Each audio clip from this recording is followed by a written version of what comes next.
चलो, आज हम पहली बार शायद थोड़ा लेट हो गए 7:15 चालू करने में, बट इट्स फाइन, एक आध दिन होता है। So welcome to AS number 7 construction contract. Very very very very exciting AS, ठीक है, and very very important for exam also. Everybody should be very much present in the class so that ये AS के सारे benefits आपको मिल जाए और आप exam में एकदम कंफर्टेबल बैठो। Normally this as is a particular AS which should be asked in question number 1, ठीक है, as a compulsory thing. It all the questions in this AS are literally worth of 5 marks and very much suitable for ICI pattern, ठीक है। Okay, so nothing as such in this AS is this जो हम बोलेंगे कि इसको छोड़ दो, ये एग्जामिनेबल नहीं है, समथिंग समथिंग समथिंग, ठीक है, या इस पे क्वेश्चन नहीं आया। हर चीज पे क्वेश्चन है और हर चीज इंपॉर्टेंट है। चलो ठीक है, अभी AS7 ना मैं आपको इसमें ना कैटेगरीज ऑफ क्वेश्चंस बांट दूंगा, ठीक है। इसमें कैटेगरीज ऑफ क्वेश्चंस कम से कम 5 कैटेगरी ऑफ क्वेश्चंस है, ठीक है। तो आप सबसे पहले अपना नाम लिखा, नाम लिखने के बाद में ना मैं चाहता हूं कि आप एक समझो हाफ अ पेज छोड़ दो,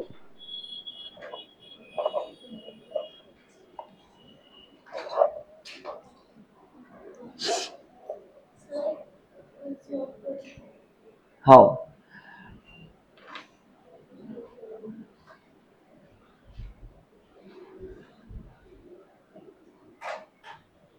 वो गेट खोल दे, बंद कर दे।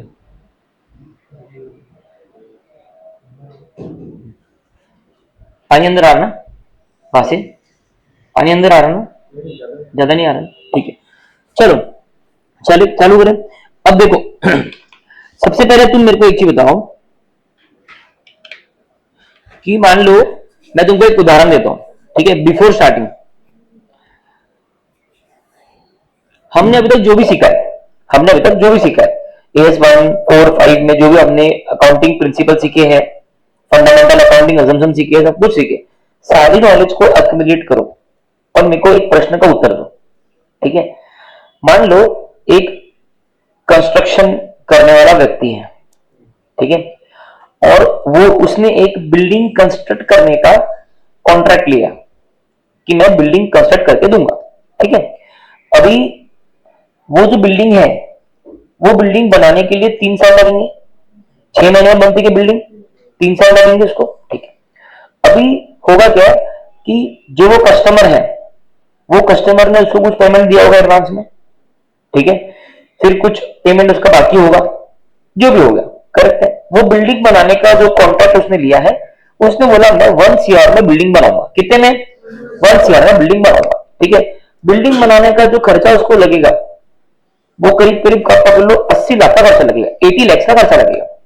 तो मैं रिपीट करता हूं, 3 साल बिल्डिंग बनाने को लगेगा, कॉन्ट्रैक्टर ने मतलब कंस्ट्रक्टर ने 1 CR में कॉन्ट्रैक्ट किया कि मैं 1 करोड़ रुपए बिल्डिंग बनाने के लिए लूंगा, और कंस्ट्रक्शन वाले को पता है कि उसको लगभग लगभग 80 लाख रुपीस लगने वाले हैं, ठीक है। मतलब उसको डे 1 तो पता है कि उसका मुनाफा अराउंड 20 लाख के आसपास अप्रोक्सीमेटली होगा, ठीक है। अभी सीन क्या है कि उसने कॉन्ट्रैक्ट किया कस्टमर से, अब 1 साल खत्म हो गया, मतलब ईयर 1 खत्म हो गया, ठीक है। अब ईयर 1 में आप पकड़ लीजिए करीब करीब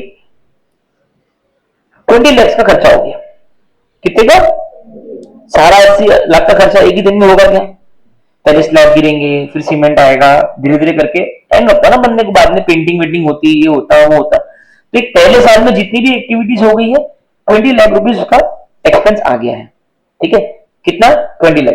तो सर 3 साल में टोटल एक्सपेंस कितना होना था, 80 लाख होना था, उसमें से 20 लाख रुपए पहले साल में खर्चा कर दिए। तीन अपने को रेवेन्यू कितना है उसमें, 1 CR, रेवेन्यू कितना है, 1 CR, ठीक है। अब मेरे को बताओ कि आपके हिसाब से वो जो कंस्ट्रक्शन वाला व्यक्ति है, ठीक है, उसको अकाउंटिंग, मान लो ये एएस नहीं होता, उसको ये रेवेन्यू की अकाउंटिंग कैसे करनी चाहिए, ठीक है। खर्चा तो सिंपल है, खर्चा उसको 20 लाख लग गया, ठीक है। मेरे को आप लोग बताइए कि वो रेवेन्यू की अकाउंटिंग कैसे करनी चाहिए। 2-3 ऑप्शन आपके सामने है, ठीक है। पूरा पूरा रेवेन्यू तीसरे साल में डाल दे, है ना, या पहले साल में डाल दे, क्या करें आप बताइए। आप सभी लोगों को क्वेश्चन समझ में आया, मैंने बहुत धीरे से क्वेश्चन बोला, आपके हिसाब से क्या करना चाहिए लॉजिकली। जब बन जाए, एक सेकेंड मैं पूछता हूँ, आज तक आपका क्या बोलना है, जब बन जाए तब रेवेन्यू थर्ड ईयर के एंड पे रेवेन्यू डाल दो, ठीक है। भूमि भूमि बोल रही सर तीनों साल में इसको रेवेन्यू रिकॉर्ड करना चाहिए, ठीक है। देवांशी तीनों साल में करना चाहिए। ईशिका तीनों साल में। मैडम अक्रूवल बेसिस पे रेवेन्यू रिकॉग्नाइज करना चाहिए। मैडम 3 साल में। मिहिका तीनों साल में, ठीक है। आपका तीनों साल में। तो आप जो तीनों साल बोल रहे हो तो आपका कारण क्या है इसका?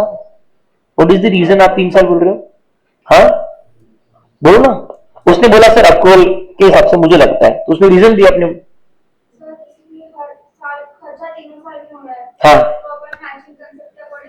तो इशिका बोल रही है सर मैचिंग कंसेप्ट के अकॉर्डिंग खर्चा तीनों साल हो रहा है तो रेवेन्यू भी तीनों साल आनी चाहिए, तो ये एक रीजन है। आपका रीजन?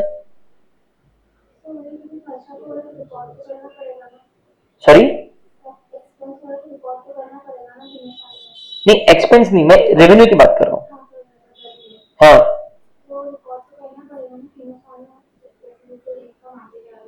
ठीक है, उनका बोलना है जैसे जैसे इनकम आते जा रही है वैसे वैसे रिकॉर्ड करना पड़ेगा, ठीक है। देवांशी कॉन्ट्रैक्ट 3 साल पे स्प्रेड तो इसलिए तीनों साल पे करना। आपका बताओ अथर्व, तुम बताओ। प्रपोर्शनेटली करना चाहिए, अथर्व का बोलना है, ठीक है। सेम प्रपोर्शनेटली करना चाहिए, आपका प्रपोर्शनेटली करना चाहिए, ठीक है। निहाल क्यों नहीं आया? कल क्यों नहीं आया था? ठीक है, उसको जरा बोलना कि बोलना रेगुलरिटी इंपॉर्टेंट है।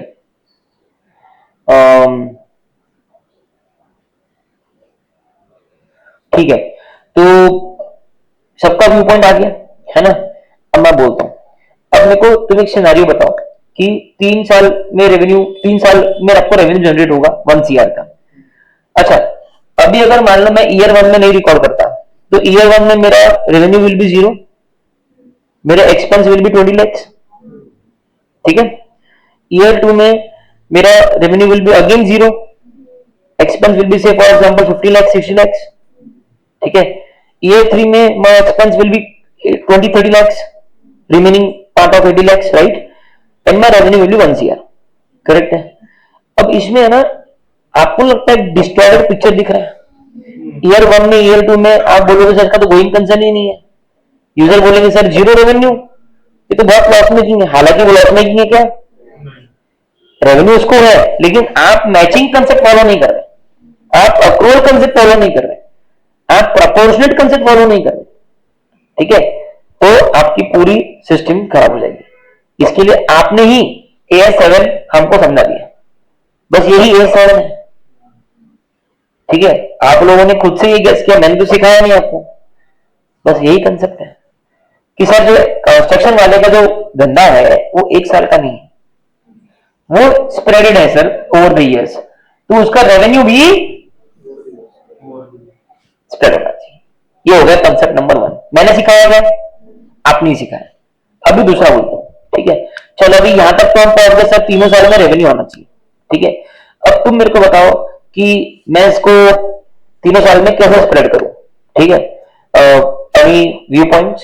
तीनों साल में प्रोपोर्शनेट कैसे मैं बांटू इसको? Any view points? बोल भाई। अगर 80 लाख का खर्चा करके 1 करोड़ मिल रहा है, मतलब 1.25 टाइम्स, तो 20 लाख को भी 1.25 करेंगे तो 25 लाख आएगा, तो उसका रेवेन्यू बुक करेंगे। सॉरी मैं मिस कर गया, क्या बोला आपने?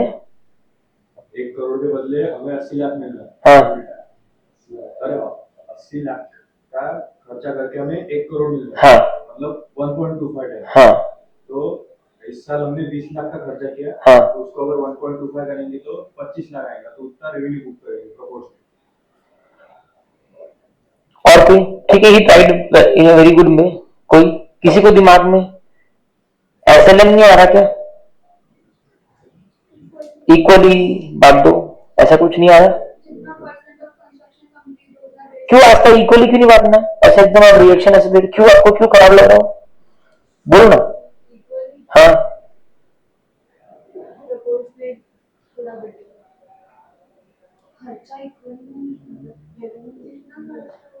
ये एकदम सही पॉइंट बोला भूमि ने। भूमि बोल रही है सर खर्चा थोड़ी इक्वली आ रहा है, ये मेरे को सुनना है। ठीक है, थोड़ा सा बेड से उठ के क्लास में ऐसा बोल रहा हो, इतना शानदार क्राउड है, आपने पहला कंसेप्ट तो खुद ही मेरे को सिखाया, तो कितना सही बोला उसने कि सर खर्चा तो आप इक्वली थोड़ी बांट रहे हो, कभी 20 लाख आ रहा है, कभी 40 लाख आ रहा है, तीनों साल में इक्वल खर्चा, तो रेवेन्यू कैसे इक्वल बांटो? ठीक है, तो जब आप रेवेन्यू को बांटोगे खुशी, ठीक है, तो best measure will be what, कि आपके टोटल खर्चे का जितना परसेंटेज खर्चा आपने ईयर 1 में कर लिया, बोलो आपके टोटल खर्चे का जो 3 साल में होने वाला है, जो 3 साल में होने वाला है, उसका कितना परसेंटेज खर्चा आपने ईयर 1 में कर लिया, उतनी रेवेन्यू मैच कर दो, उतनी रेवेन्यू मैच कर दो। सिंपल है ना एकदम। कहीं ऐसा तो नहीं किसी को कोई आया होगा उसको पता नहीं होगा कि अपन यहाँ पे, ऐसा हो सकता है क्या आवाज आएगी? ठीक है, थोड़ा सा खोल ही दो, जो अंदर बच्चे कम ही है, थोड़ी आवाज सहन कर लेंगे, आएगा तो कोई ठीक है, नहीं तो जाने दो। ठीक है, ओके, हाँ ठीक है, क्लियर है यहां तक? तो मतलब क्या मैं ये कह दूं कि समझो 20 है, 20 खर्चा हुआ था मेरे एग्जांपल में, 20 को 80 से डिवाइड करूंगा, क्योंकि टोटल खर्चा कितना था? 80 था ना, मैंने बोला 80 लाख का खर्चा लगेगा, 1 CR का रेवेन्यू है, 20 डिवाइड बाई 80 कितना हुआ? 25%। तो आपके रेवेन्यू का 25% कितना हुआ? 25 करोड़, एक 25 लाख, 1 करोड़ का 25% कितना हुआ? उतना आपका ईयर 1 में रेवेन्यू है। ये सबसे लॉजिकल है ना? Match your revenue to your expense, that's it, that's it, clear है? Are you getting it? बस ये दो ही चीज पे पूरा पिलर डिपेंडेंट है, पूरा पिलर डिपेंडेंट है। ठीक है, समझ में आया? थोड़ा सा इंटरेस्टिंग लग रहा है? यस, इतना मजा आएगा ना आपको करते वक्त, बिल्कुल थ्योरी का नाम भी नहीं है, मतलब हार्डली कोई 1-2 लाइन की थ्योरी, कंप्लीटली प्रैक्टिकल है, सिर्फ दिमाग लगाना है। लेकिन अगर आप इसमें ये लेक्चर में थोड़ा कैजुअल अप्रोच से देखोगे या कैजुअल अप्रोच से अपना पढ़ाई करोगे, तो हो सकता है कि आप कहीं ना कहीं हम आगे चल जाए और आप पीछे रह जाओ। तो अपने दिमाग का बटन ओपन कर लो, क्योंकि लिखने का आइटम बहुत कम है इसमें, थ्योरी वेरी कुछ भी नहीं, सिर्फ कंसेप्ट है। रेडी हो? और मैंने इसकी शुरुआत भी डिफरेंट तरीके से करी। मैंने पहले आपसे सीखा है कि आप अगर एएस बनाने वाले होते, आप अगर सरकार होते, तो आप क्या लॉजिक बनाते? Good to see that nobody has said SLM, because SLM is not a way to record revenue.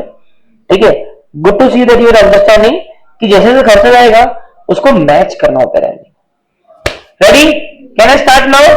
ठीक है, तो मैंने कुछ जगह छोड़ी, से जगह क्यों छोड़ी? सिंपल है, मेरे को एएस होने के बाद में ना कैटेगरीज के नाम इस एएस में लिखने हैं। ठीक है, कैटेगरीज के क्या क्या नाम है? ओके, अब आते हैं हम लोग इंट्रोडक्शन पे, इंट्रोडक्शन पे। ठीक है, एएस 7 क्या करता है? Prescribes accounting for construction contract in the financial statement of contractor. किसी इसमें? कॉन्ट्रैक्टर। किसके इसमें?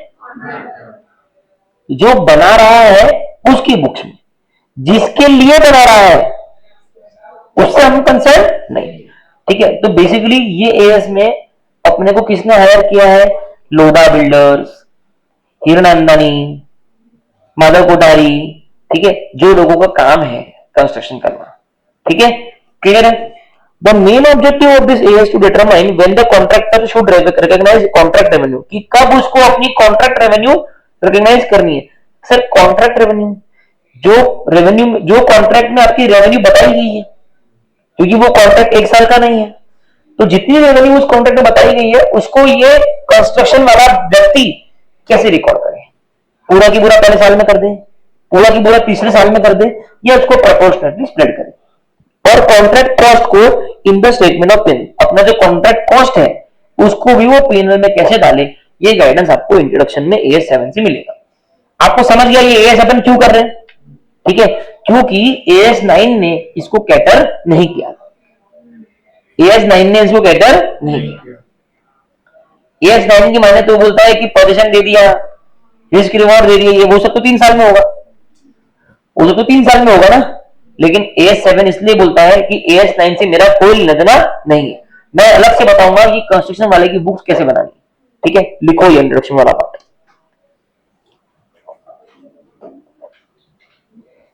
सुन ना, अब ये एग्जांपल लिख लो बस, दैट्स इट। हाँ, वो छोड़ने की बात बोल रहा हूँ, वो छोड़ने के बाद सिर्फ ये एग्जांपल लिख दो।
लिख लिया?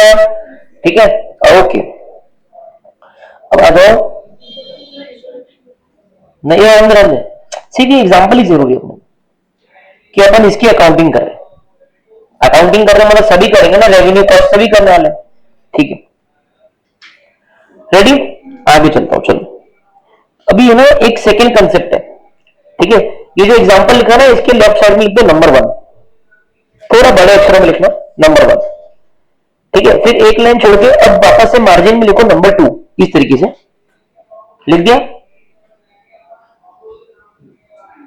ठीक है ना। अभी ये बनाओ,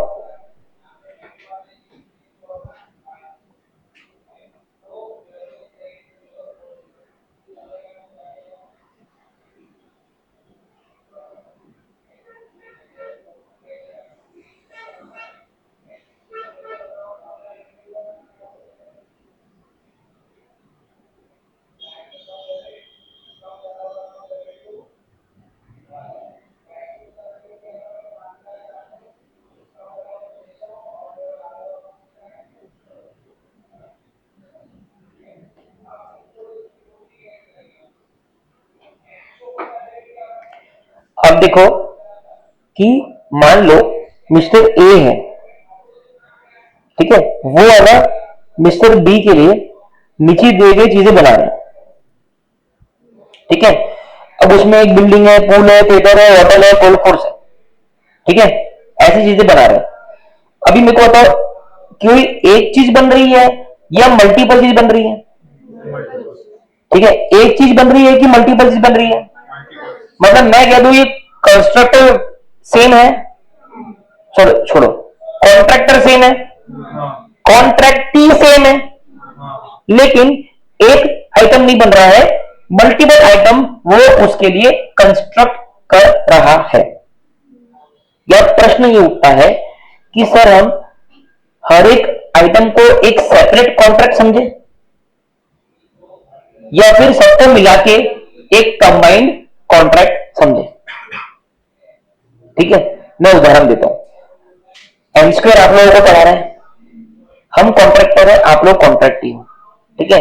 आपने हमारे पास में 8 सब्जेक्ट ले रहे हैं, accounts, law, DT, ITT, FM, SM, costing, audit, correct है ना। अब आपका और मेरा एक क्वेश्चन मार्क है कि क्या मैं हर एक सब्जेक्ट को एक सेपरेट कॉन्ट्रैक्ट समझूं या मैं पूरे की पूरे 8 सब्जेक्ट को मिला के एक कॉन्ट्रैक्ट समझूं? एक कॉन्ट्रैक्ट ना। आप लोगों ने कैप्सूल बैच लगाया है, ठीक है, क्या मैंने आपको बोला है कि अकाउंट्स का इतना लगेगा, उसका इतना लगेगा, इसका इतना, ऐसा बोला है क्या? नहीं, एक सिंगल प्राइस है, वो सिंगल प्राइस पे आपने ज्वाइन किया है और हमने सबका ऑब्लिगेशन साथ में लिया है, करेक्ट है। वैसा ही एक कंस्ट्रक्टर जब किसी व्यक्ति के लिए चीज बना रहा है तो वो उसके लिए बिल्डिंग बना रहा है, बिल्डिंग के अंदर पूल बना रहा है, मिनी थिएटर बना रहा है, एक होटल बना रहा है, एक गोल्फ कोर्स बना रहा है। समझ में आ रही बात? ठीक है, यहाँ पे सबसे पहला कंसेप्ट AS7 का ये है कि क्या मैं इसको कंबाइंड कॉन्ट्रैक्ट मिला के बोलूं एक, नंबर 1, या क्या मैं उसको अलग अलग कॉन्ट्रैक्ट बोलूं? कि सर ये एक कॉन्ट्रैक्ट हो गया, ये एक कॉन्ट्रैक्ट हो गया, ये एक कॉन्ट्रैक्ट हो गया, ये एक कॉन्ट्रैक्ट हो गया, ये एक कॉन्ट्रैक्ट हो गया, and in all the 5 contracts the contractor and contractee are the same party. समझ में आया? दुविधा समझना, दुविधा, ठीक है, कि मैं इनको अलग अलग समझू या कंबाइंड समझू। अभी देखो केस 1 की बात करते हैं। किसकी? केस 1, मतलब एक सिनेरियो पकड़ो, ठीक है, प्लीज सभी लोग ध्यान देना, ठीक है, एकदम ऐसा नींद से उठ जाओ एकदम भी, 7:30 हो गया, ठीक है। केस 1 देखो, कोई डिस्काउंट नहीं है, कोई डिस्काउंट नहीं है, कोई नेगोशिएशन नहीं है फॉर मल्टीपल प्रोजेक्ट। अरे सर 5-6 चीजें बनवा रहा हूं ना आपसे, कुछ तो कम करो, होता है ना, एक बिल्डिंग जो बनवा रहा हूं सर, मैं पोर्ट बनवा रहा हूं, गोलकोट सब कुछ है, थोड़ा तो कम करो भाव में, बराबर। जैसे इनका देखो मिला के कितना है, 100, 120, 130, 130, 205, 210, 230 हो गया। सर थोड़ा तो कम करो सर, इतने सारे प्रोजेक्ट साथ में बना रहे हैं, चल एक काम कर तू 200 दे दे, तो हो गया नेगोशिएशन, डिस्काउंट। लेकिन केस 1 में ना तो डिस्काउंट है ना ही कोई नेगोशिएशन है, सर मल्टीपल प्रोजेक्ट बनवा रहा हूं, कुछ तो नहीं, तो आन सब्जेक्ट लगा कि 80 लगा, पैसा उतना ही रहेगा। समझ में आया बात? No discount, no negotiation for multiple project, ठीक है। कॉन्ट्रैक्ट की रेवेन्यू और कॉन्ट्रैक्ट की cost for each project can be identified separately, मतलब बिल्डिंग का रेवेन्यू अलग से दिख सकता है और बिल्डिंग को लगने वाला जो कॉस्ट है वो भी आपको अलग से दिखेगा, ठीक है। मतलब पूल को लगने वाला जो रेवेन्यू है, पूल को लगने वाला जो कॉस्ट है वो भी आपको अलग से दिखेगा, मतलब मिनी थिएटर को लगने वाला रेवेन्यू है, उसको लिखने वाला कॉस्ट भी आपको अलग से दिखेगा, मतलब हर एक चीज का कॉन्ट्रैक्ट का रेवेन्यू और कॉन्ट्रैक्ट का कॉस्ट आपको अलग दिखने वाला है, ठीक है। For each project can be identified separately. कोई doubt? Treat as separate contract. अगर केस 1 के कंडीशन प्रेजेंट है, अगर केस 1 के कंडीशंस प्रेजेंट है तो उसको आप एक सेपरेट कॉन्ट्रैक्ट ट्रीट करोगे। समझ में आया क्या? पक्का ना? क्या क्या कंडीशन है? सर कोई डिस्काउंट नहीं है, कोई नेगोशिएशन नहीं है, मैं हर एक आइटम का separate contract revenue, separate contract cost निकाल सकता हूं। अगर ऐसा है तो मैं इसको सेपरेट कॉन्ट्रैक्ट बोलूंगा, और सही है ना, उनका आपस में कोई लेना नहीं है, मतलब वो सब इंडिविजुअल है, मतलब अगर मैंने एक चीज नहीं भी कराई तो भी बाकी की चीज उतने ही रेवेन्यू और उतनी ही कॉस्ट पे आने वाली है, तो they are independent of each other. Sir इनका पैसे साथ में पे किया था, कोई फर्क नहीं पड़ता, पैसे साथ में पे करे अलग करे वो अलग बात है, ये कंडीशन है कि वो इंपॉर्टेंट है। अब आता हूं केस नंबर 2 पे। 230 लाख था, उसने बोला चल ठीक है तू इतने सारे प्रोजेक्ट करा रहा है ना, एक काम कर, एक डिस्काउंट ले ले 20 लाख का बल्क डिस्काउंट, नेट नेट 210 दे दे, नेट नेट 210 दे दे, that is negotiation as a single package, है ना। कैप्सूल में करते हैं अपन, एक 22 एक 25 की फीस है, एक काम कर तू 115 दे दे, नेगोशिएशन, क्योंकि सब साथ में लगा रहे, बराबर है ना। तो वैसा ही negotiation as a single package is done. Contract revenue, contract cost not identified for each contract, अलग अलग कॉन्ट्रैक्ट के आप कॉन्ट्रैक्ट रेवेन्यू और कॉन्ट्रैक्ट कॉस्ट आइडेंटिफाई नहीं कर पाते। समझ में आया? क्लियर है? तो अगर आप उन लोगों का अलग अलग contract cost, contract revenue identify नहीं कर पा रहे हो तो वो कहीं ना कहीं डिपेंडेंट ऑन ईच अदर, ठीक है। मतलब they will be treated as single contract, as a single contract. समझ में आया? ये दोनों का बाइफर्केशन अच्छे से समझ में आया एकदम। अब सर इसका फर्क क्या होगा? देखो वैसे तो ये थ्योरेटिकली है, आपकी बुक में ये थ्योरेटिकली है, क्वेश्चन बैंक में भी थ्योरेटिकली है, लेकिन आप प्रैक्टिकली सोचो, अगर एग्जाम में कोई क्वेश्चन आ गया और आपको हर एक कॉन्ट्रैक्ट की बाजू में कॉस्ट दी हुई है, करेक्ट है ना। तो अगर आपको रेवेन्यू बुक करना है, रेवेन्यू 230 है ना, सबका आपको कॉस्ट दिया है, और मान लो कंबाइंड कॉन्ट्रैक्ट है, तो आप क्या करोगे कि सबका 3 कॉलम बने हुए, देखो एक कॉलम बना हुआ है कि कॉन्ट्रैक्ट कॉस्ट कितना है, मतलब टोटल कॉस्ट कितना एस्टिमेटेड है, और एक कॉलम बना हुआ है कि ये साल कितना इनकर हो गया, है ना, ये साल कितना इनकर हो गया, ठीक है। मान लो यहां पे 80 लाख था, इनकर हो गया इसमें से 20 लाख, मान लो ये 10 लाख था, इनकर हो गया 2.5, मान लो ये 5 लाख था, इंकर हो गया मान लो 1, मान लो ये 25 लाख था, सॉरी हाँ नहीं, मान लो ये 60 लाख था, इंकर हो गया मान लो 20, मान लो ये 15 लाख था, इंकर हो गया मान लो 5। अब अगर मान लो ये कंबाइंड कॉन्ट्रैक्ट होता तो हम क्या करते, हम टोटल कॉस्ट निकालते, कितना है टोटल कॉस्ट, निकालो 165, 160, हाँ 175, हाँ 170, 170, हाँ 170। 170 आया, ठीक है, 170 आपका टोटल कॉस्ट है, करेक्ट है, और आपने कितना इंकर कर लिया 48.5, तो मेरा कितना परसेंटेज होगा 48.5 डिवाइडेड बाय 170, टोटल कॉस्ट का कितना परसेंटेज मैंने इंकर कर लिया, कितना हो गया 8.52। ठीक है। अब टोटल रेवेन्यू मेरा 230 है, करेक्ट है, तो 230 इंटू, अच्छा इसने भी उसने डिस्काउंट दिया था अपने को 20 लाख, तो याद है क्या, तो 210 था, तो 210 210 इंटू 28.52 कितना है 59.89, इतना रेवेन्यू बुक होगा अगर कंबाइंड कॉन्ट्रैक्ट पकड़ते हैं तो। अब मान लो तुम इसको सेपरेट कॉन्ट्रैक्ट पकड़ते हो, कोई डिस्काउंट नहीं, कोई नेगोशिएशन नहीं, और सब इंडिपेंडेंट है, सबकी कॉन्ट्रैक्ट कॉस्ट रेवेन्यू सेपरेटेबल है, ठीक है, तो तुम क्या करोगे, सिंपल, आप बिल्डिंग का कैसे निकालोगे, 20 डिवाइडेड बाई 80 कितना हो गया 25%, ठीक है, और 100 का 25% में 25 लाख, तो बिल्डिंग का रेवेन्यू रिकॉर्ड होगा 25 लाख। है ना क्लियर टू यू, क्या मैंने समझा दिया कि सेपरेट कॉन्ट्रैक्ट और कंबाइंड कॉन्ट्रैक्ट अलग अलग क्या होते हैं, क्या मैंने समझा दिया कि अगर एग्जाम में प्रैक्टिकल लेवल पे क्वेश्चन आया तो आपको क्या डिफरेंस ऑफ अप्रोच यूज करना है, अगर वो कंबाइंड है तो उसको एक पकड़ना है, सारे कॉस्ट को ऐड करके परसेंटेज निकालना है, अगर वो सेपरेट है तो सबका सेपरेट सेपरेट परसेंटेज निकालना है, ठीक है, कोई डाउट एनीवन, नहीं, चलो मूव फॉरवर्ड, प्लीज मेरे को रोक देना अगर जब भी डाउट है ना, क्योंकि आगे बढ़ोगे ना तो जितनी भी कैटेगरीज इस चैप्टर में है वो सारी पिछली कैटेगरी पे डिपेंडेंट है, इंडिपेंडेंट नहीं है, ठीक है, डिपेंडेंट है, तो अपने को पिछले का करने समझ में आया ना, तो आगे को कुछ समझ में नहीं आया, it is as good as your absent, वो प्लीज रोक देना, फालतू डाउट रहेगा तो प्लीज रोक देना, ठीक है, थैंक यू।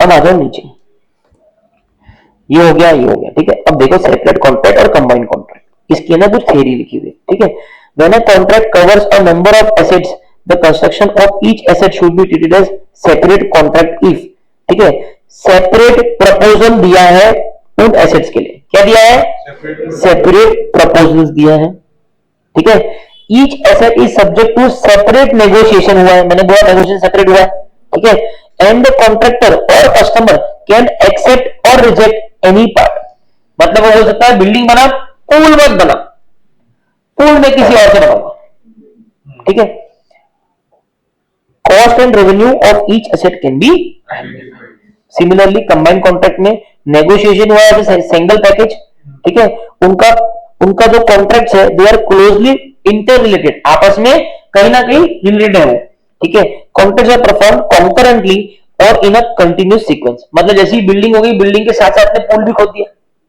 साथ साथ में गोल्फ कोर्स के लिए लेवलिंग भी कर दी, मतलब सब पैरेलली वो काम चल रहा है, इट इज नॉट लाइक कि पहले बिल्डिंग होगी फिर पुल बनेगा फिर गोल्फ कोर्स बनेगा, समझ लो, अगर वो फीचर्स है तो कंबाइंड कॉन्ट्रैक्ट, क्लियर है। अभी आपने जो 2 नंबर लिखा है ना उसमें ये लिखो पहले, थोड़ा फास्ट, हाँ, आप लोगों का AS15 का नोट्स लाइव है,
कहां पे?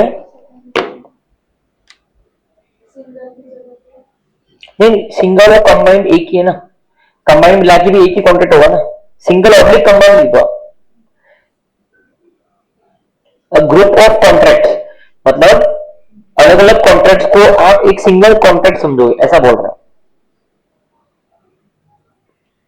लिख लिया क्या? चलो ठीक है, मैं पहले बोल रहा हूं किसी एक का अगर हो गया तो मैं आगे बढ़ूंगा, तो फास्ट लिखना, अभी तो लिख लो। जिसका पहले हो गया, चलो पहले दो का हो गया, मैं आगे बढ़ जाऊंगा। मैं थोड़ा बहुत क्लास में लिखा है ताकि घर पे ज्यादा लिखना ना पड़े।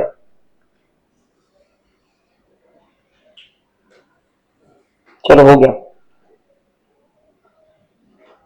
ठीक है। अब मैं ना इसका फोटो निकाल रहा हूं। ये आपने लिखा ना, ये लिखा कि ये नहीं लिखा ना, तो इसको है ना आप एक फोटो निकालो। ये पता लिखना क्यों जरूरी है? क्योंकि ये आज तो ठीक है, जब आप बाद में रेफर करोगे ना, और आपने अगर ये प्रॉपरली लिख रखा है तो आपको बिल्कुल प्रॉब्लम नहीं जाएगा। आपको कुछ रेफर करना है, काम ही नहीं है, आपने अपनी नोट्स पढ़ ली, आपका काम हो गया।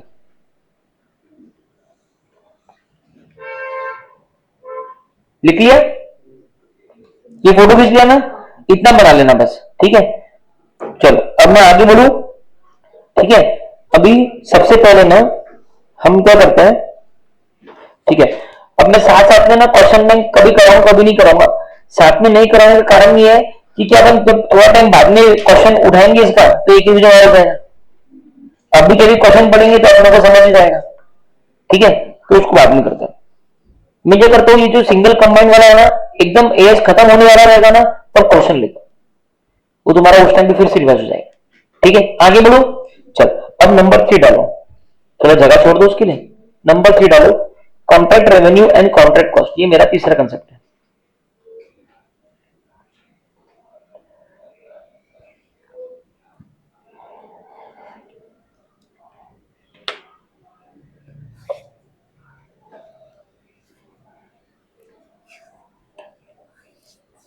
ठीक है, अभी तक हमको AS7 ने क्या लॉजिक दिया, अभी तक हमको AS7 ने क्या गाइडलाइन दी, बताइए बताइए बताइए। अभी तक आधे घंटे में AS7 ने हमें क्या गाइडलाइन दिया, बोलो ऐसे। सर जो कंस्ट्रक्शन होता है उसका रेवेन्यू कैसे रिकॉर्ड करना है, बराबर। और यहाँ पे हमको ये बता दिया कि रेवेन्यू कैसे रिकॉर्ड करना है, सर प्रपोर्शनेट तरीके से रिकॉर्ड करना है, लेकिन सर रेवेन्यू में क्या क्या आएगा वो भी तो बताना पड़ेगा ना, रेवेन्यू में क्या क्या आइटम्स आएंगे। तो पहला जो गाइडेंस चालू होगा, अभी जो मैंने आपको पढ़ाया है ना प्रपोर्शनेट वाला, जो मैंने आपको एएस चालू होने के पहले समझाया, हमने बिल्डिंग ब्लॉक किया, क्या मैंने लिखवाया? नहीं लिखवाया अभी तक, क्योंकि वो आ गया कंसेप्ट है। कॉन्ट्रैक्ट रेवेन्यू कैसे रिकॉर्ड होगी वो तो सेकंड प्रश्न है। पहला प्रश्न क्या है कि कॉन्ट्रैक्ट की रेवेन्यू में और कॉन्ट्रैक्ट की कॉस्ट में क्या क्या एलिमेंट्स आएंगे, समझ में आ गया ना।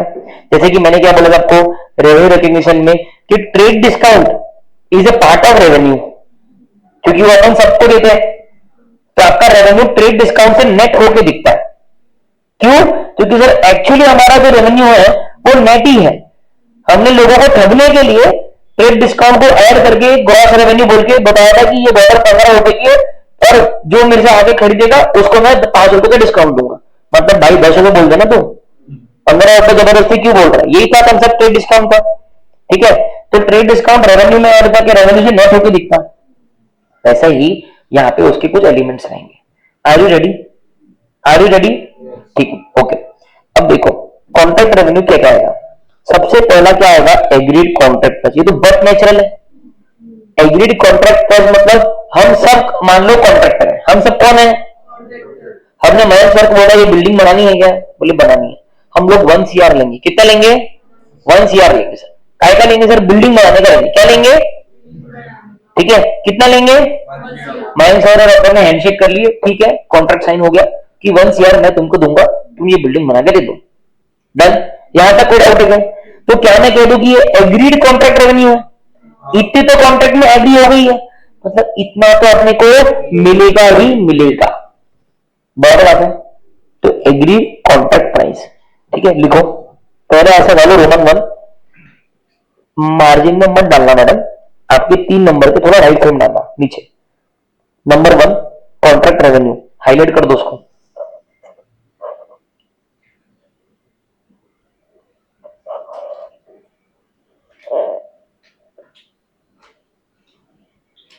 ठीक है, उसके बाद में आप ये लिखो एग्रीड कॉन्ट्रैक्ट प्राइस।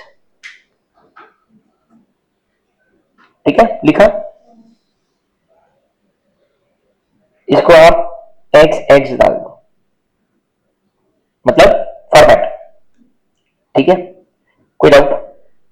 बढ़िया, एकदम स्मूथ है। ठीक है, अब देखो उसके बाद में सेकंड पॉइंट लिखो, प्लस करके लिखो एग्रीड कॉस्ट एस्केलेशन लिखो।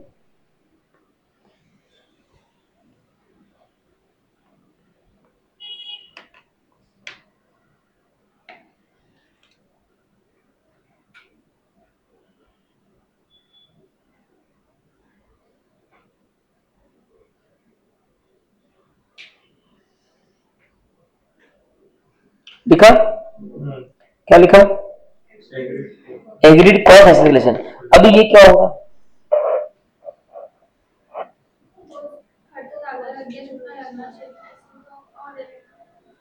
सर एक एक फिक्स रहता है ना चीज। अभी क्या हुआ, सब कुछ सही चल रहा था, जियो पॉलिटिकल वॉर हो गया, रॉ मटेरियल कॉस्ट बढ़ गया सडनली।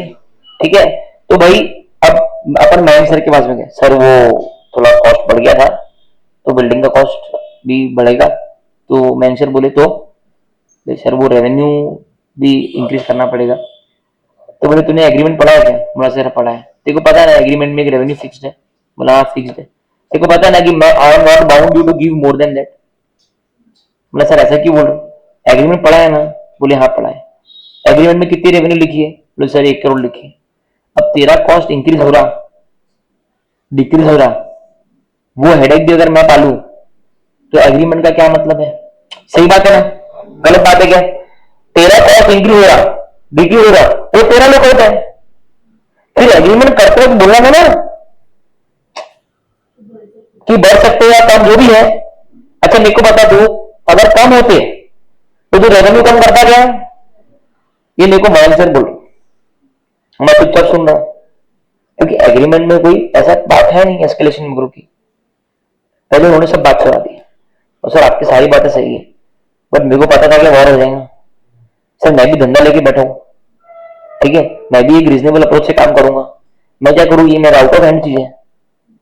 बाकी सर आपको जो ठीक लगे, ठीक है, आप दोगे तो ठीक है, नहीं तो सर देखो बदुआ तो एक ऐसी चीज है जो इंसान को कभी भी आके तो मैंने सर बोले अरे बदुआ का तेरा भाई 20 लाख के लिए तेरी बदुआ कौन लेगा? चल ठीक है मान कर ले एस्केलेशन, चल जा, लेकिन ध्यान रख बदुआ वाला वर्ड आगे से यूज मत कर। मतलब ठीक है, माँ बाप खुशी खुशी चलो ठीक है सर मान दे। मानना उनका मानना या ना मानना उनको बाहर क्या क्या वो उनकी इच्छा है, वो मानेंगे तो ठीक है, नहीं तो नहीं मानेंगे, राइट? हाँ, अगर कॉन्ट्रैक्ट में लिखा है कि 1 करोड़ का एवरेज कॉन्ट्रैक्ट रेवेन्यू है और इन फ्यूचर अगर एल्यूमिनियम का प्राइस 10% से ज्यादा फ्लक्चुएट हो जाता है, एल्यूमिनियम का प्राइस आज के प्राइस से 10% से ज्यादा बढ़ जाता है या ऐसा कुछ हो जाता है तो हम एस्केलेशन लगाएंगे। अगर से लिखा है तो मयंक सर इतनी बातें समझ सकते हैं मेरे को? तो मेरा आपको समझाने का मतलब ऐसा है, प्रैक्टिकल वर्ल्ड में कॉन्ट्रैक्ट कैसे भी हो सकता है, उससे एएस को फर्क नहीं पड़ता। एएस क्या बोलता है, अगर कॉस्ट एस्केलेशन एग्री हो चुका है, अगर कॉस्ट एस्केलेशन एग्री हो चुका है तो वो कॉन्ट्रैक्ट के रेवेन्यू में ऐड होना चाहिए, क्योंकि आप वो रेवेन्यू बन जाना है। पहले 1 CR था, अभी मैम सर ने क्या बोला, आप 20 लाख और ऐड कर दो, मेरे को एग्री है, तो अब अल्टीमेटली मेरा रेवेन्यू कितना हो गया? 1.2 CR। ठीक है, are you getting what I am saying? पक्की बात? ठीक है, तीसरा लिखो।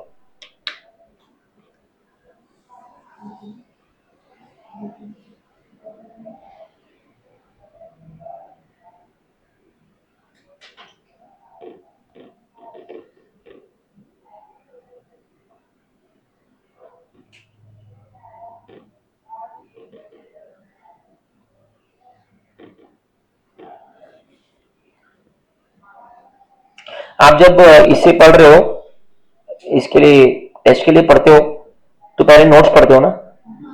सब लोगों का कमांड है ना नोट्स पे, डायरेक्टली क्वेश्चन बैंक पे कोई जंप नहीं करता ना, तो क्या ये नोट्स में इफेक्टिवली करवा रहा हूँ, मतलब इफेक्टिव है नोट्स ये? ठीक है, मैं कोशिश करता हूँ कि ज्यादा बड़ी ना रहे तो छोटी ना रहे, और जहां मेरे को लगता है कि एक्स्ट्रा क्वेश्चन का नीड है, ये एक्स्ट्रा नोट्स का नीड है, मैं अलग से लेके आता हूँ। आई होप ये एग्जामिनेबल नोट्स है एकदम, ठीक है, लेंदी नहीं लग रही ना? ठीक।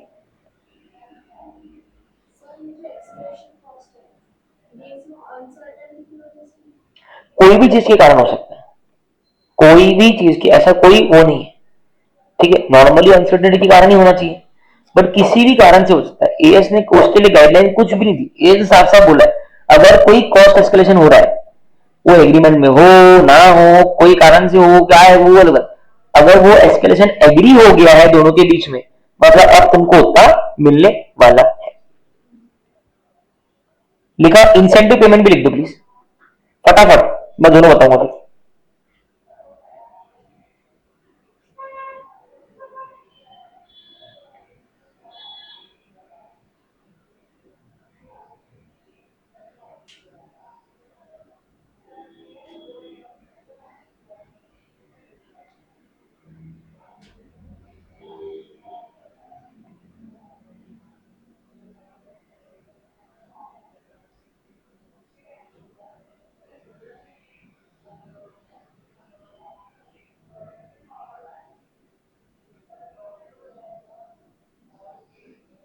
ठीक है,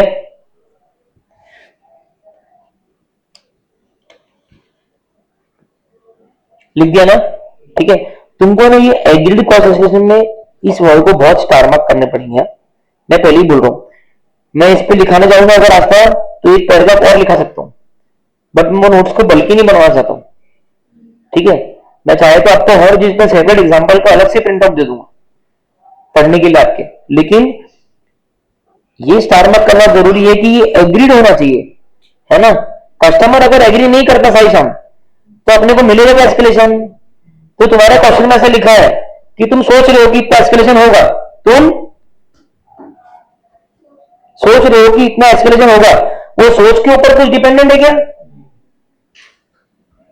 तो वो गलती करोगे एग्जाम में, मैं क्या करूं बताओ, वो गलती आप ना करो, इसके लिए मैं बोल रहा हूं इसको हाईलाइट कर दो, स्टार मार्क कर दो कि वो अग्रीड होना चाहिए, और ये एएस पूरा कॉमन सेंस पे है। जब वो अग्री नहीं होगा तो अल्टीमेट सर्टेनिटी रहेगी क्या?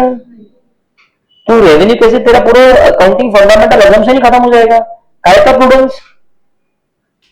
वो तो भाई करी रेवेन्यू रिकॉर्ड करने का, अरे उसको अग्री तो करने थे, ठीक है, डन। किसके डाउट है? हाँ, समझ में नहीं आ रहा रास्ता, आ रहा ना एवरीबॉडी? ठीक है, अब आता हूं क्लेम्स पे। Only those which customer will accept and can be measured reliably, only those जो कस्टमर एक्सेप्ट करता है और कैन बी मेजर्ड रिलायबली।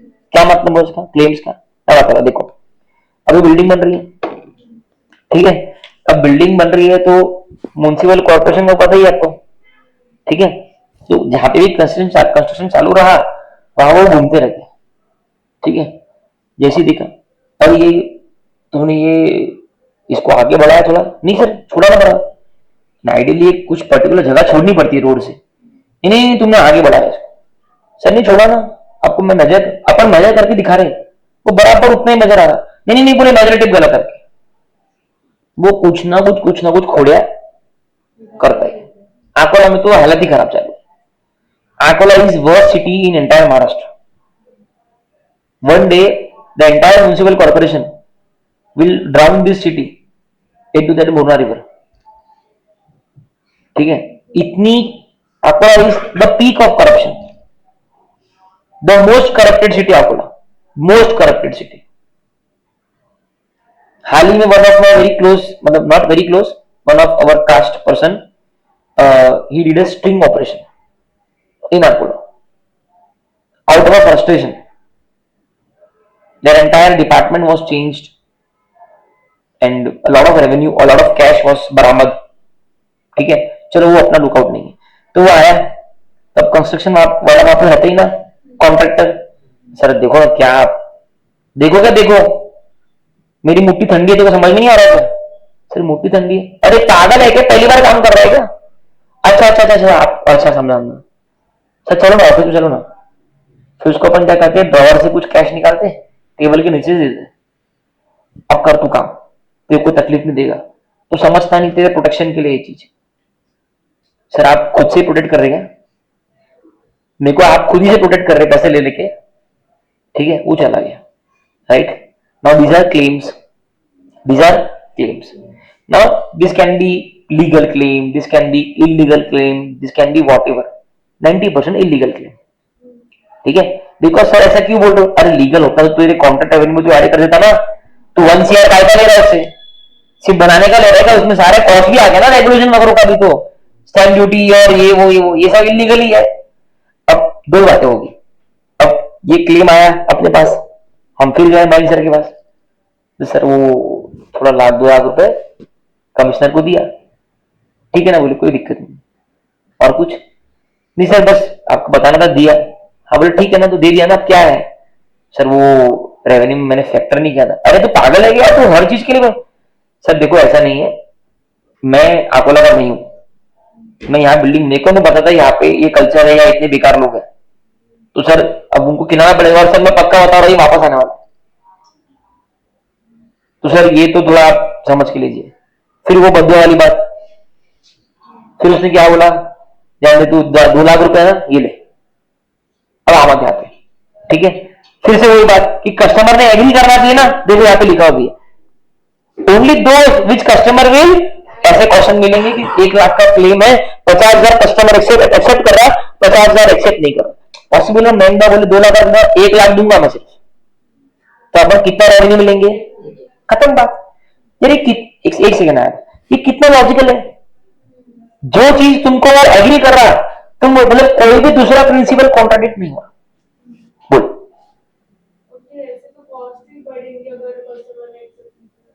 हाँ बढ़ेगी ना, मैं उस पर आऊंगा ना, you have very good doubt, you are smart student, आएंगे उस पर भी आएंगे, that is a different concept, but आप परेशान क्यों हो रहे हो, बढ़ेगी तो बढ़ेगी, बढ़ेगी तो बढ़ेगी, ठीक है, उसकी भी अकाउंटिंग है। She had a very doubt, she is saying कि सर अगर कॉस्ट बढ़ते रहेंगे और कस्टमर ने एक्सेप्ट नहीं किया और आप बद्दा बोल के निकल जाओगे, सर कहीं ना कहीं कॉन्ट्रैक्टर को नुकसान होगा ना, देखेंगे अपन, ठीक है, ओके, क्लेम्स हो गया, ठीक है, ये हो गया। देखो इस तरीके की डाउट ना आप पूछ सकते हो, आपको आ सकते हैं, और आए ना तो मन में मत रखो, ठीक है, कौन सा डाउट कब रेलेवेंट है आपको पता नहीं, ठीक है, बोलने को फालतू डाउट हो, लेकिन वो बहुत रेलेवेंट है, उसके ऊपर एक कंसेप्ट है, ठीक है। अभी चौथा, इंसेंटिव पेमेंट्स क्या है, अब ये क्या होगा, एनीबॉडी कैन गेस,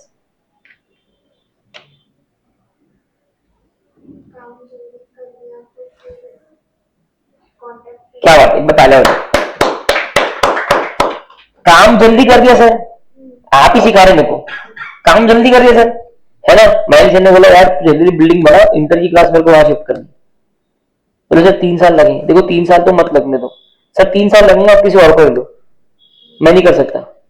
अच्छा चल ठीक है, एक काम कर 3 साल, लेकिन एक कॉन्ट्रैक्ट में क्लॉज डाल दे, अगर तूने 2 साल में कंप्लीट कर दिया तो मैं तेरे को 20 लाख रुपए एक्स्ट्रा दूं, नो क्वेश्चन आस्क्ड पॉलिसी, बस 2 साल में कंप्लीट कर देना। अब क्या रहेगा, फिर उसने वापस बोला सर मैं तभी बोल रहा हूँ, अरे भाई तू मत करना कंप्लीट, देखो इंसेंटिव नहीं मिलेगा, खत्म बात, ठीक है, ये बोल के वो चले गए, तो इंसेंटिव का क्लॉज है ना, अब अगर वो जल्दी कर देता है तो उसको 20 लाख मिलेंगे, करेक्ट है। तो क्वेश्चन में लिखा होगा कि उसने कॉन्ट्रैक्ट 3 साल का कॉन्ट्रैक्ट, इंसेंटिव टाइम था 2 साल, कॉन्ट्रैक्ट पीरियड कितना था 3 साल, इंसेंटिव पीरियड, क्वेश्चन में लिखा है कि 1 ईयर 11 मंथ में कर दिया, मतलब इंसेंटिव के लिए एलिजिबल है, ऐड कर दो। 2 ईयर 2 मंथ्स में किया, इंसेंटिव के लिए एलिजिबल है क्या, ऐड मत करो। समझ में आ रहा क्या, ये सब प्रैक्टिकली होता है, ये जो जोड़ियों का बिल्डिंग बना है इंसेंटिव है वो, ठीक है, ये प्रैक्टिकली होता है, ये सब लोग करते हैं, मोस्ट ऑफ द लोग करते हैं। अरे साधारण व्यक्ति जो अपर मिडिल क्लास अपना घर बनाता है, घर बनाने के लिए उसको इंसेंटिव देता है, ठीक है, किसी को डाउट है, ठीक है, नहीं ना, ये हो गया। क्या होता है ना, अगर आप ये नहीं दो, अगर आप ये नहीं दो तो वो जानबूझ के डील करता है, इसके लिए कल्चर चालू हो गया। समझा बात को, समझा? ठीक है, मतलब किसी कॉन्ट्रैक्ट को 2 साल लगता है तो वो बोलते ही 3 साल है, कि वो अपने बोले 2 साल बना के इंसेंटिव डाल दिया क्लॉज। एक ही बात है ना? ठीक है, चलो। तो usually receive for early completion and will be included only when it is probable that the specified target will be met. ये कभी अपन रेवेन्यू में डालेंगे जब ये ऑलमोस्ट प्रोबेबल है कि आप इंसेंटिव पीरियड के पहले ही कॉन्ट्रैक्ट को कंप्लीट कर दोगे। और आप अमाउंट हर इसमें ना एक चीज ध्यान रखना, amount should be measured reliably. Amount should be measured reliably. हम लोग पढ़ते ना, एक टाइम नहीं पढ़ा ना कि रेवेन्यू का अमाउंट मेजरेबल होना चाहिए, नहीं तो कैसे रिकॉर्ड करेगी? ठीक है, ओके। वैसे उसको लेके कोई क्वेश्चन नहीं, कंसेप्ट है बस वो कि अमाउंट मेजर्ड रिलायबली होना चाहिए। चलो सर, कॉन्ट्रैक्ट रेवेन्यू में क्या होगा? Agreed contract price. जोड़ के हाँ बोलना, agreed contract price, agreed contract price, very good. Agreed cost escalation, agreed cost escalation, claims, incentive payments. ठीक है, ये 4 में कोई प्रॉब्लम है क्या? पक्का एकदम? ठीक है। उसके बाद में any other payment due to variation in the contract. Contract में कुछ भी वेरिएशन, सर इसका क्या मतलब हुआ? Anybody can explain this? इतना अपन आगे तक बढ़ गया तो दिमाग लगाओ। एक मिनट मुझे, कोई और बोल सकता है? हाँ, अरे भाई सर ने बोला बिल्डिंग बनाओ, अब सर बोलते हैं वो फेंसिंग वॉल भी बना देते, तो वो फुकट में बनेगा क्या? तो ऑब्वियसली वो तो ऐड हो गया ना फिर इसमें, इसमें आगे कोई एक्सप्लेनेशन करने का जरूरत भी नहीं है। ठीक है, आप सिर्फ को, अगर आपको देखो ये अब आपकी सतर्कता है, सावधान रहो, सतर्क रहो। ठीक है, जहां आपको लगे कि मैं हिंदी में एग्जाम्पल लिख लू, आप लिख लेना, लेजीनेस करना मत। बाद में जाके आपको समझ में नहीं आया है कुछ है, अभी ऐसा कुछ है जहां आपको लगता है लिख लेना। ठीक है, मैं आपको कोशिश करूंगा कि मैं आपको इन सब पे एग्जाम्पल दे दूं। ठीक है, ताकि आप फ्यूचर में अगर रेफर करो तो आप एग्जाम्पल से इन कंसेप्ट को और अच्छे से आपको समझ में आना। ठीक है, उसके बाद में माइनस पेनल्टीज। क्या है? पेनल्टीज। पेनल्टीज मतलब, अरे कोई भी पेनल्टी लगाई हुई 3 साल में होना चाहिए था, 3 साल में होना चाहिए था। जैसे इंसेंटिव क्लॉज है वैसा ही पेनल्टी क्लॉज भी है। 3 साल में नहीं हुआ तो 10 लाख रुपए प्रति साल की पेनल्टी है। ठीक है, तो वो क्या होगा? ऐड होगा, लेस होगा ना, पेनल्टी से रेवेन्यू कम होगा ना, तो वो क्या होगा? माइनस होगा। पेनल्टी क्या होगी? अच्छा, अब मेरे को तुम बताओ, इंसेंटिव एंड पेनल्टीज किसी भी क्वेश्चन में क्या ये दोनों चीज साथ में हो सकती है क्या? कैसे हो सकती है? या तो इंसेंटिव रहेगा या पेनल्टी लगेगी, दोनों में एक ही बात हो सकती है ना? अगर मैं एक कॉन्ट्रैक्ट को दिमाग में रखूं तो या तो आप जल्दी कर रहे हो या आप लेट कर रहे हो। ठीक है, चलो ये दोनों लिख दो फटाफट।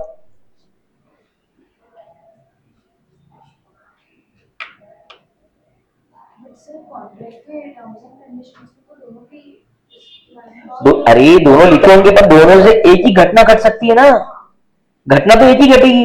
दोनों लिखे हैं लेकिन एक, अगर तूने जल्दी कर तो कोई इंसान, तूने जल्दी कर दिया तो पेनल्टी भी लगेगी क्या?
लिख लिया क्या?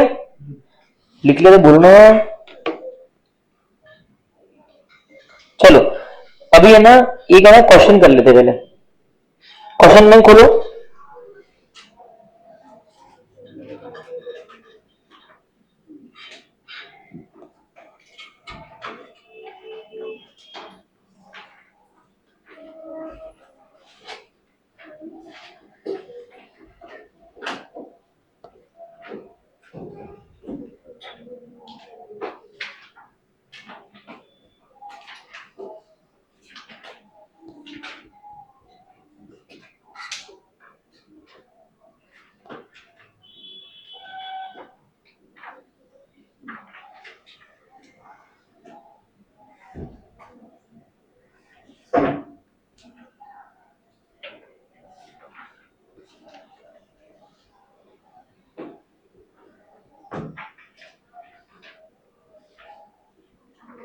ओपन किया बेटा।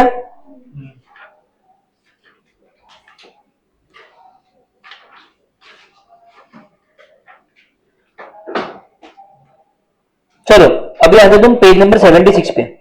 आ गए क्या? हाँ आ गए ना? ठीक है, इसी के नीचे जो नोट्स लिख रहे हैं ना, उसके नीचे लिखो क्वेश्चन नंबर 2। बहुत पेज नंबर का रेफरेंस डाल दो प्लीज।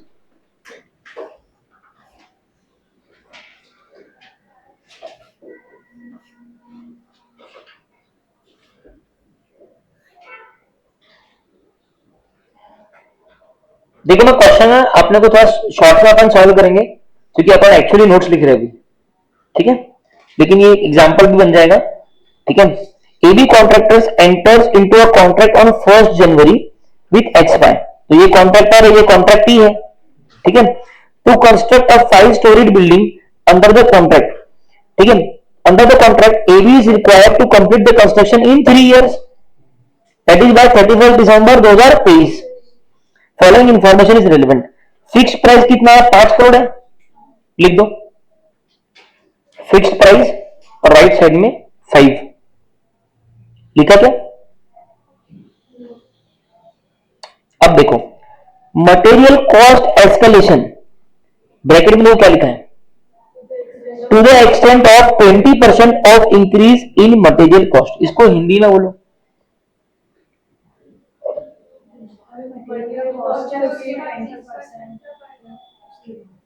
हाँ मटेरियल कॉस्ट अगर 20% से बढ़ा तो अपना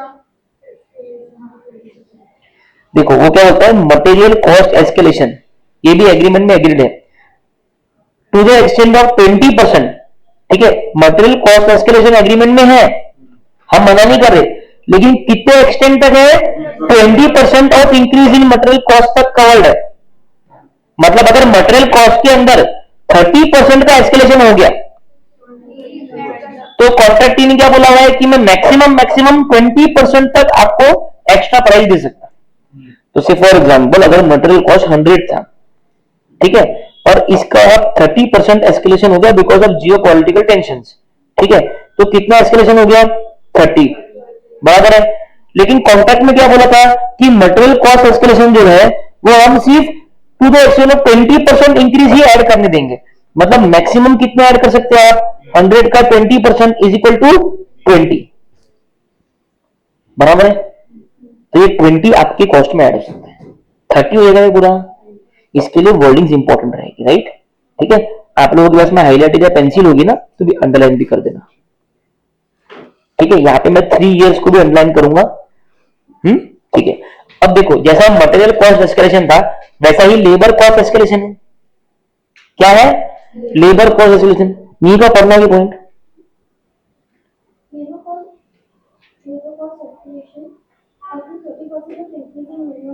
है ना? ठीक है, एक वेजेस अपने डिसाइड करी होगी अप टू 30%। मतलब मान लो वो वेजेस के अंदर 50% की बढ़ोतरी हो गई।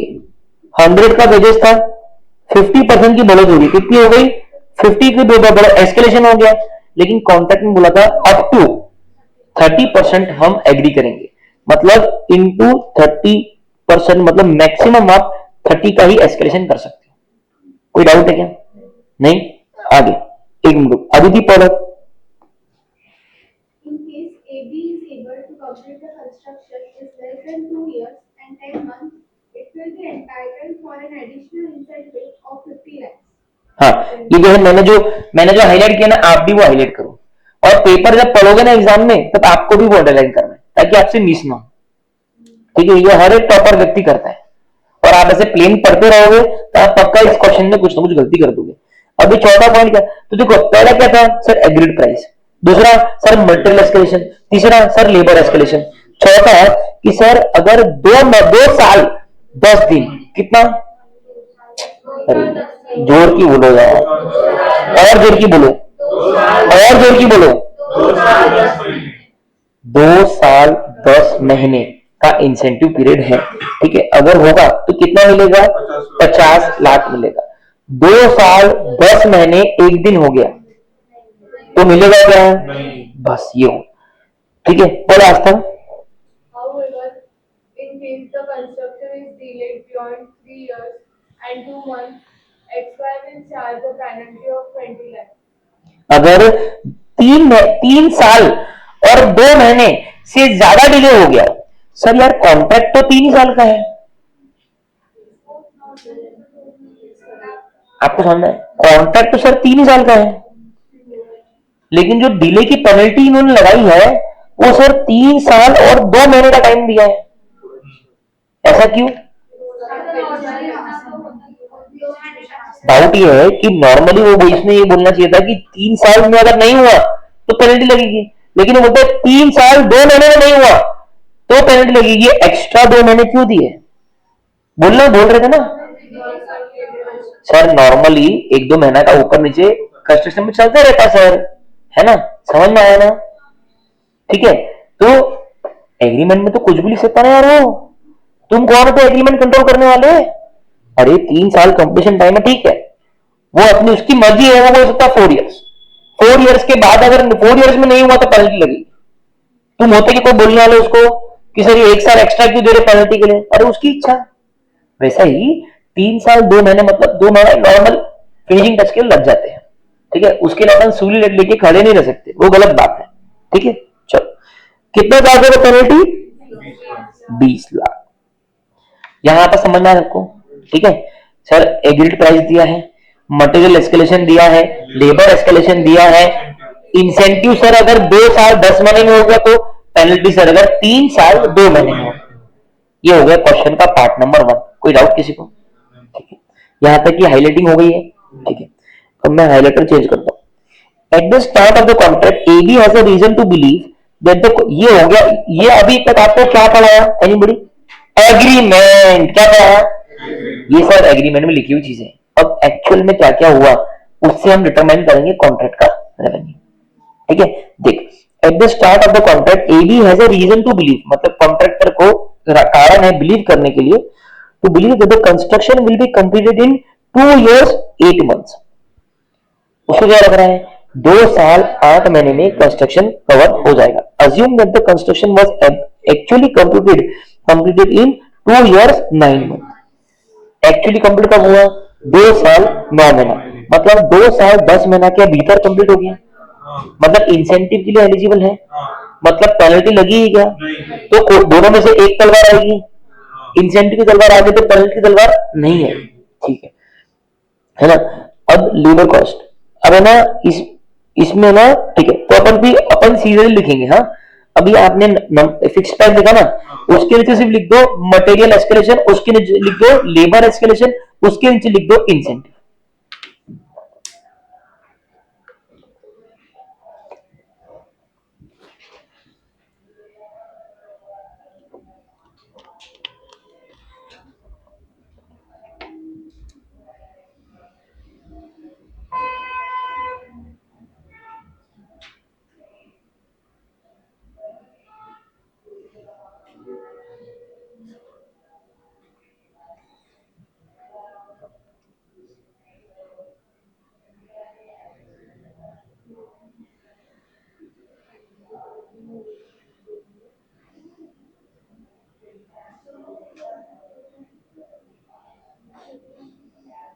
वो लिख दिया क्या? ठीक है,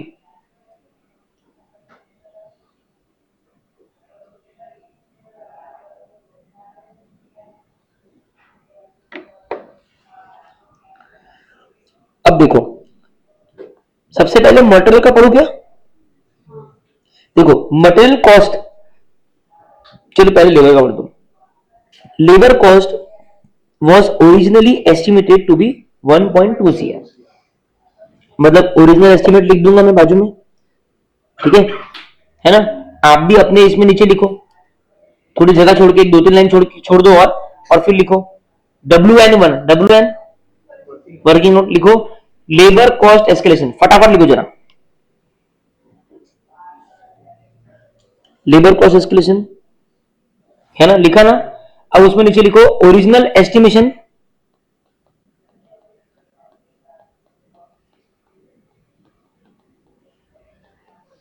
$1.2 CR, लेकिन cost have increase by 25% during the construction period. बोलता है कॉस्ट 25% से बढ़ गया। कितने परसेंट से? सबसे पहले दिमाग लगाने का कि कितना अलाउड था। अलाउड कितना था? 30, मतलब चलेगा अपने को, 25 से कोई दिक्कत नहीं है, ठीक है? इसमें लिख दो एस्केलेशन वर्किंग नोट में 1.2 CR इंटू 25%, कितना आया? 30, ठीक है? 0.3 CR है ना? 1.5 CR आपका नॉर्मल हो गया। अब तुम्हारा जो ऊपर का आंसर है लेबर कॉस्ट एस्केलेशन जगह पे आप लिख दो 0.30 CR,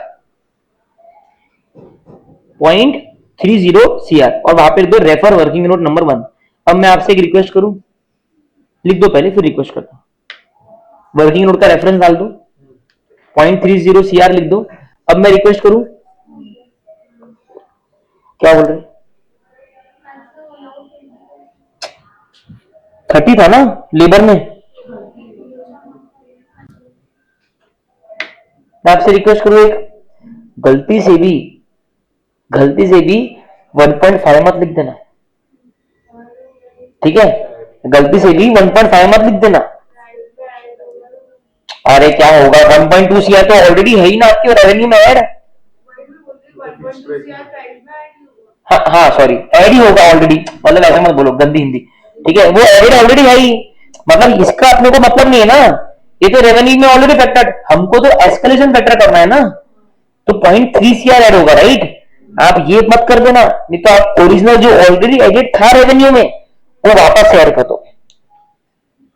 समझ में आया ना? तो इस वर्किंग नोट को ऐसा बना सकते हो आप, अगर आपको कंफ्यूजन होता है तो आप वर्टिकल ना बना के उसको हॉरिजॉन्टल बनाओ लाइन के हिसाब से। कभी कभी क्या वर्टिकल बनाने में क्या है, फिर यही फिगर आता है अपने ध्यान में। आप कैसे बनाना इसको, आप बनाना WN1, देखो मैं आपको बताऊं एग्जांपल, ठीक है? इसमें आप WN1, ठीक है, और आप हेडिंग डाल देना escalation of labour cost, simple, और कुछ ही मत करना। आप क्या करना, 1.2 CR इंटू कितना था, 25% is equal to 0.30 lakh crore, और फिर नीचे लिख देना allowed is 30%, hence within limit, बस। तो तुम्हारा कंफ्यूजन ही नहीं होगा, ऐसा बनाने मत, आई एम सॉरी, तुम पक्का 1.5 लिख दोगे उसमें, ठीक है? अब उसके नीचे WN2 लिखो, थोड़ा फटाफट, मटेरियल कॉस्ट एस्केलेशन,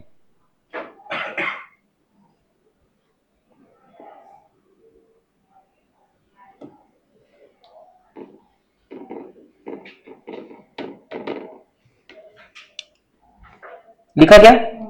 ठीक है? अभी ना मटेरियल कॉस्ट एस्केलेशन में क्या बोलता है, कितना अलाउड था, तो वर्किंग नोट में लिख दो allowed up to 20%, allowed up to 20%, और उसको डबल अंडरलाइन कर दो।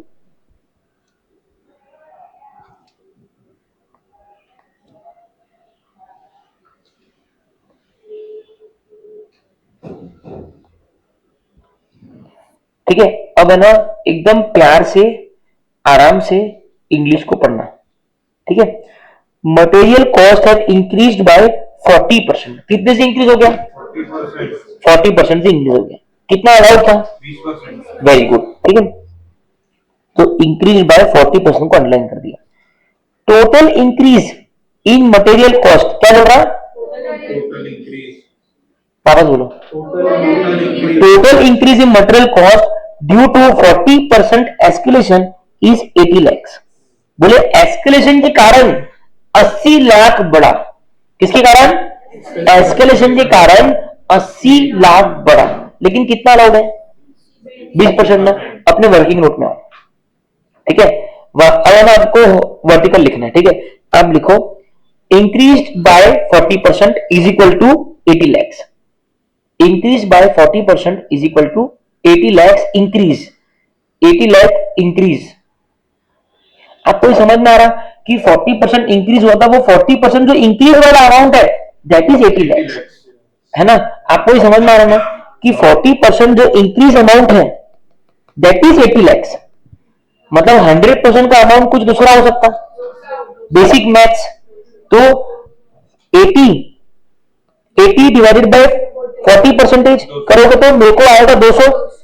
ये 200 जो है ये मेरा ओरिजिनल मटेरियल कॉस्ट होगा, बराबर है, ठीक है। तो अब नीचे लिखो उसके, नीचे लिखो उसके hence 100% original material cost at the time of contract. 100% original material cost at the time of contract is equal to,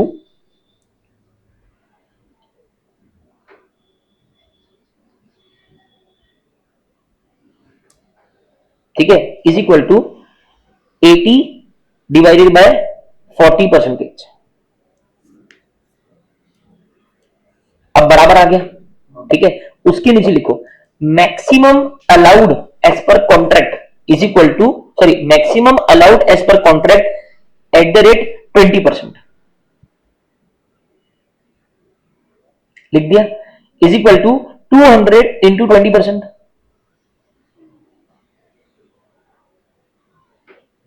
बराबर है, इज इक्वल टू 4040। और 40 लिखने के बाद में आप ऐसा बॉक्स बना दो ताकि क्या है गलती ना हो फिगर लेने में। हो गया? सच्ची बताओ मेरे को, किसी को डाउट है इसमें? तुमको ये समझ में आया ना कि ये जो 80 का फिगर है दिस इज इंक्रीज का amount, this is, it is basic English. ये तो हिंदी मीडियम में लेना पड़ेगा। देखो total increase in material cost due to 40% escalation is 80 lakh, है ना। एस्केलेशन के कारण 80 लाख का इंक्रीज हुआ, ठीक है, ओके। अब लिख दो ऊपर आंसर में। अभी 3 पॉइंट आ गए, एक तो फिक्स प्राइस था, एक मटन वाला भी आ गया और लेबर वाला भी। अब आगे इंसेंटिव वाला रहेगा। Who are required to suggest what should be the contract revenue in the above case? Assume that in year 2022, XY has requested AB to increase the, अच्छा इंसेंटिव ऊपर अपने को बता देना इंसेंटिव का। हाँ, तो इंसेंटिव कितना था? 50 लाख था क्या? हाँ, तो लिख दो 50 लाख।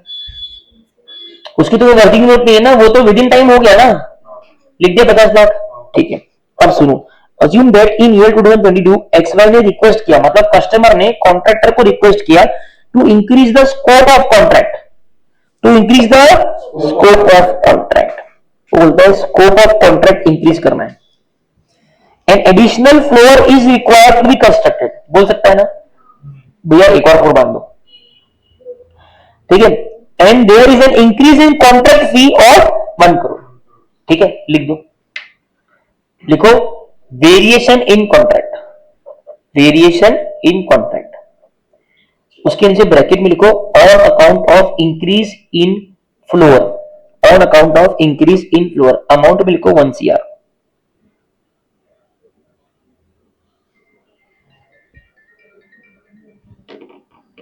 हेलो हेलो हेलो, हाँ हाँ बोलिए ना।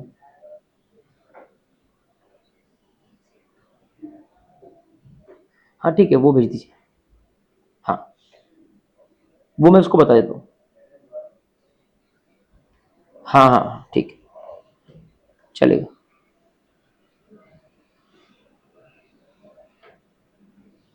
16-17 को सर उतना टाइम नहीं रुक सकते, उतना नहीं, 2 दिन आप बोल रहे हो, मैं रुक जाऊंगा सर, 2 दिन।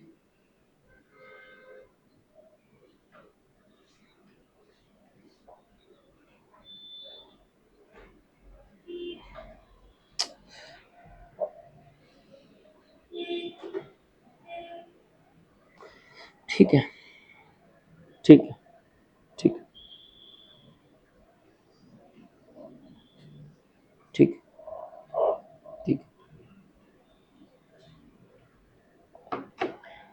ठीक है, AB has incurred a cost of 20 lakhs for getting the local authority approvals which it will be entitled to claim from XY in addition to the increase in fixed fee.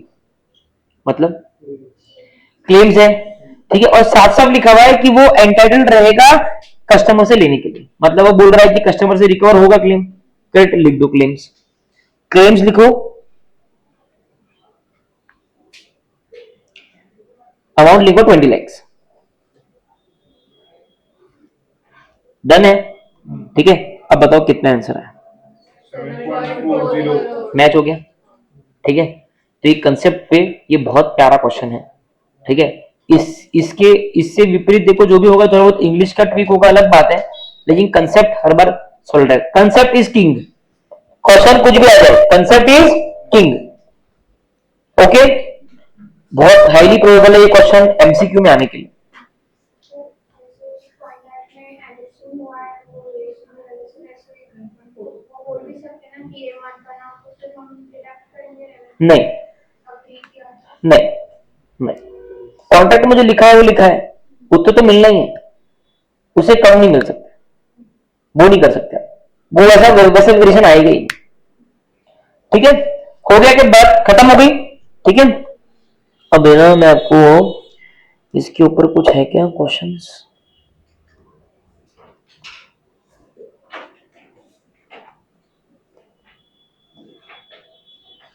Question number 1 जो है आपका homework लिख दो,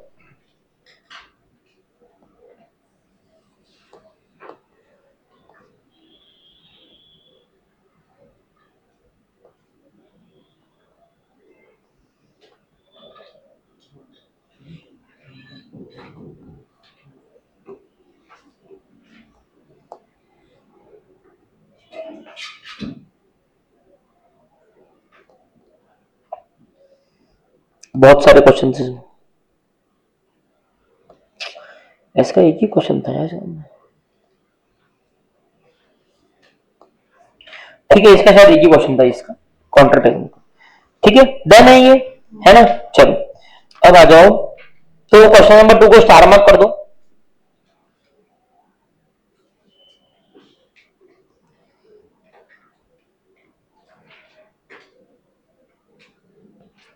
है ना, और उसके सामने लिख दो कॉन्ट्रैक्ट रेवेन्यू,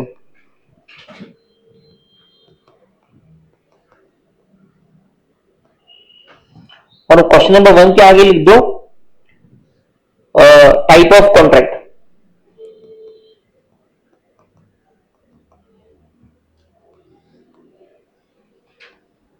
चलो क्या आप रेडी हो आगे कंसेप्ट समझने के लिए, डन, बिल्कुल आराम से कर रहे अपन, अभी तो समझो हमने कुछ सीखा ही नहीं है, बड़ा है एएस, ठीक है।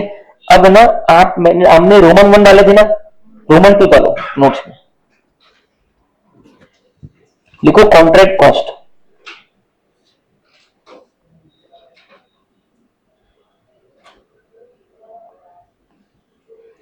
कॉन्ट्रैक्ट कॉस्ट,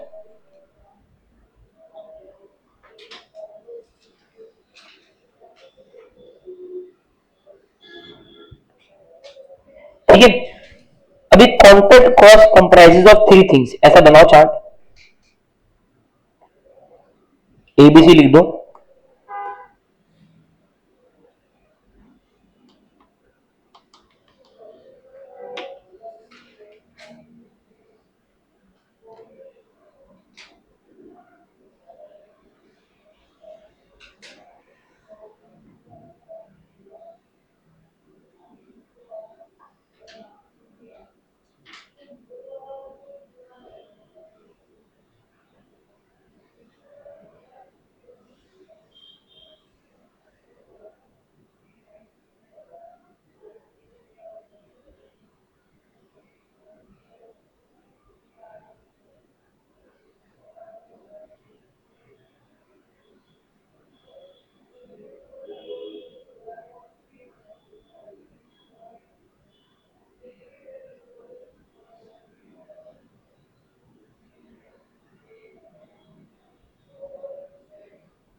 लिख लिया क्या?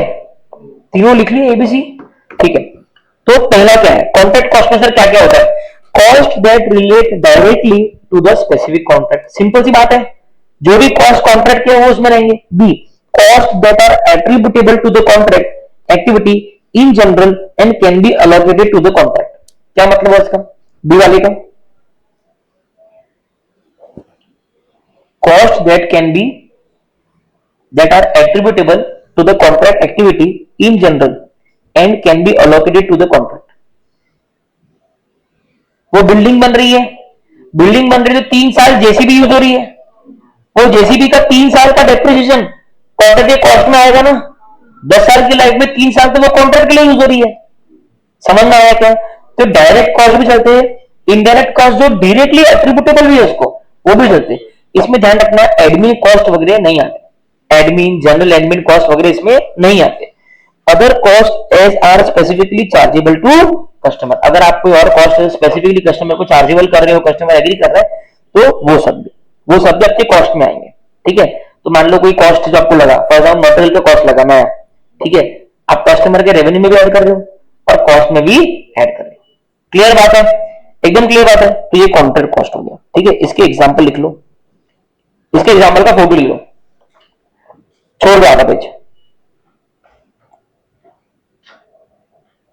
आप देख रहे हैं ना, मैंने आपको आज नोट्स में बिल्कुल कम होमवर्क दिया हो ना, हाँ, क्योंकि आपको पढ़ना है टेस्ट का, ठीक है। सुनो, एक है साइट लेबर कॉस्ट, एग्जाम्पल है तो ऐड हो गई ना। साइट सुपरविजन का सुपरवाइजर होता ना, ठीक है, एक वो हर साइट पे चौकीदार की खोली बनी होती है, ठीक है। Cost of material used in construction definitely add होगा सर। प्लांट एंड इक्विपमेंट का डेप्रिसिएशन डेफिनेटली ऐड होगा sir. Cost of transportation of PP from and to the contract site. अरे भाई कोई प्रॉपर्टी आपने देखा होगा ना, तो वो बड़े बड़े मशीन आजकल आते हैं, ठीक है, जो पूरे स्लैब, पहले स्लैब डलते थे मैन्युअली, अब वो मशीन से फट फट फट फट स्लैब डलते हैं। तो ऐसा कोई पीपी को साइट पे लाना और साइट से ले जाना भी हेडेक है, उसको भी मोटा कॉस्ट लगता है।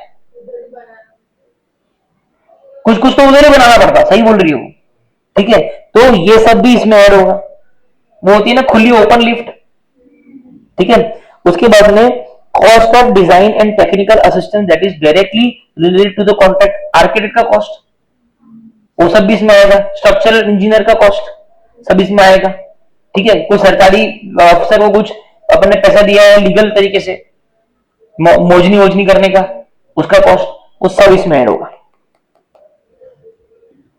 क्लियर है, ठीक है। Examples of cost that can not be attributable to the contract activity और can not be allocated to a contract. अब ये कुछ कॉस्ट है जो कॉन्ट्रैक्ट में नहीं आएंगे, आपने कुछ लाइन छोड़ दी ऊपर के लिए, ठीक है। अब ये लिख लो प्लीज,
लिखा क्या? हो गया सबका? ठीक है, तो इसमें क्या क्या नहीं ऐड होगा सर? जनरल एडमिन कॉस्ट नहीं ऐड होंगे, है ना, for which reimbursement is not specified in the contract. Selling cost नहीं होगा, अरे बिल्डिंग को बेचने के लिए अपन सेल्स पर्सन को पैसे देते ना, दलालों को बुला, तो वो सेलिंग का कॉस्ट है, बनने का कॉस्ट थोड़ी है। Depreciation of plant which was idle and not used in construction, अगर कि आपने बुला के रखी है जेसीबी लेकिन आपने उसको यूज ही नहीं करा, वो ऐसी पड़ी है, उसका डेप्रिसिएशन ऐड होगा क्या? नहीं होगा। ये कुछ एग्जांपल्स है उन कॉस्ट के जो कॉन्ट्रैक्ट कंस्ट्रक्शन के कॉस्ट में ऐड नहीं होंगे। इसको फटाफट 2 बार पढ़ लो ताकि मैं आगे बढ़ सकूं।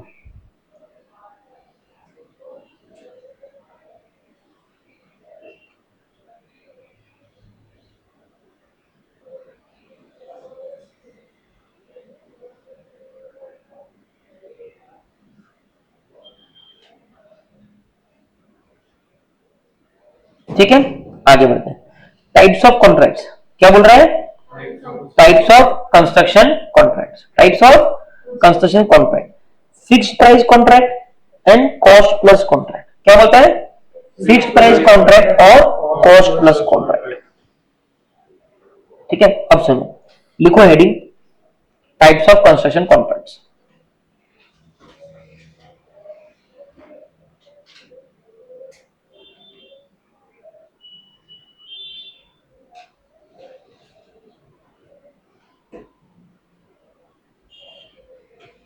सिर्फ हेडिंग लिखना है, ठीक है? हाँ, इसका फोटो निकालो।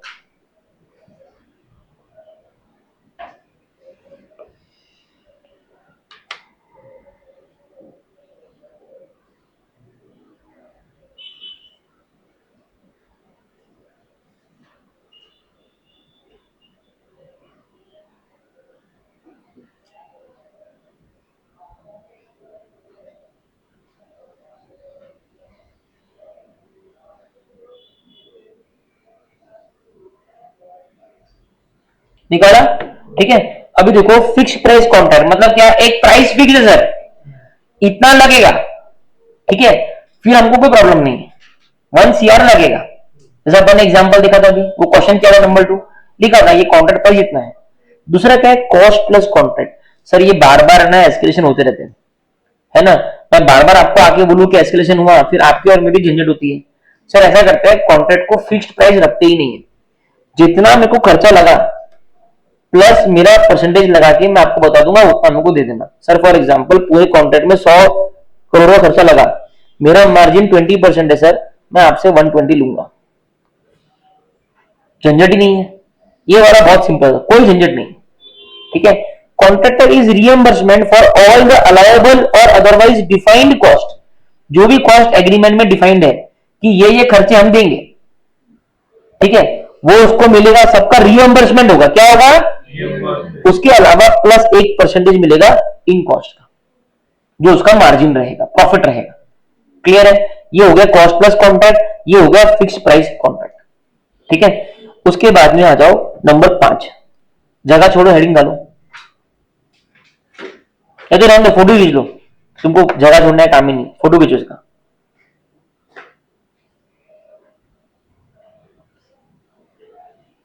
डाला? ठीक है, अब देखो percentage completion method, also known as stage of completion method, also known as stage of completion method, यह नया टॉपिक है, ठीक है।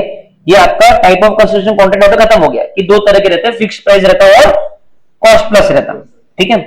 उसके बाद में percentage completion method, revenue in case of construction contract is to be recognised annually in proportion of the work completed each year. यही सिखाया मैंने स्टार्टिंग में कि जितना काम हर साल कंप्लीट हुआ है उतना प्रोपोर्शन आपको रेवेन्यू डालना है, ठीक है।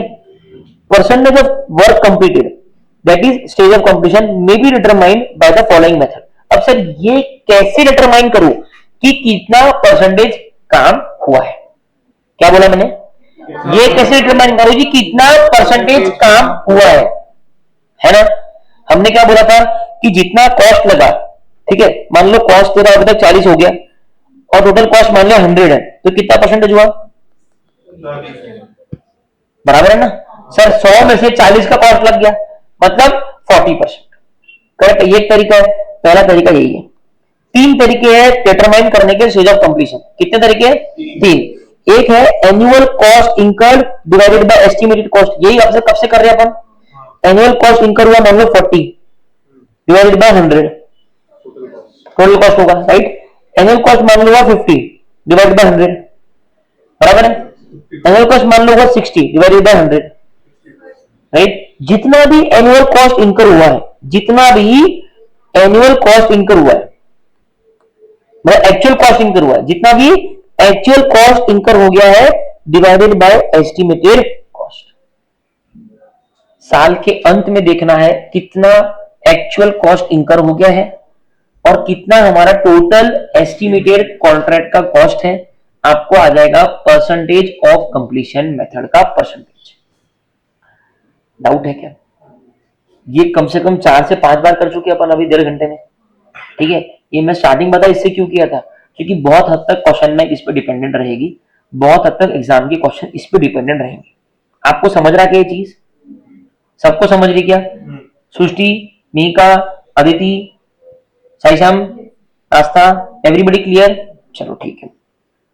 अब आ जाओ ये, अब ये जो दो मेथड है ना, ये बहुत कम यूज होती है, लेकिन मैं सिखाता हूँ, ठीक है। पहला है सर्वेज और वर्क परफॉर्म। अभी क्या है, मान लो वो एक्चुअल कॉस्ट डिटरमाइन नहीं हो रहा है, कोई भी कारण है, या मान लो कस्टमर बोलता है या कॉन्ट्रैक्टर बोलता है कि यार ऐसा मत करो, एक सर्वेयर को बुलाते हैं, उसको बोलते तू देख और बता तेरे हिसाब से कितना कॉस्ट कंप्लीट हुआ, तो वो एक सर्टिफिकेट बना के देता है कि मेरे हिसाब से 31 मार्च 2023 तक 60% कॉस्ट इंकर हो चुका है। जो उसने सर्टिफिकेट पे लिख के दिया वही हमारा परसेंटेज ऑफ कंप्लीशन है। Easy easy busy.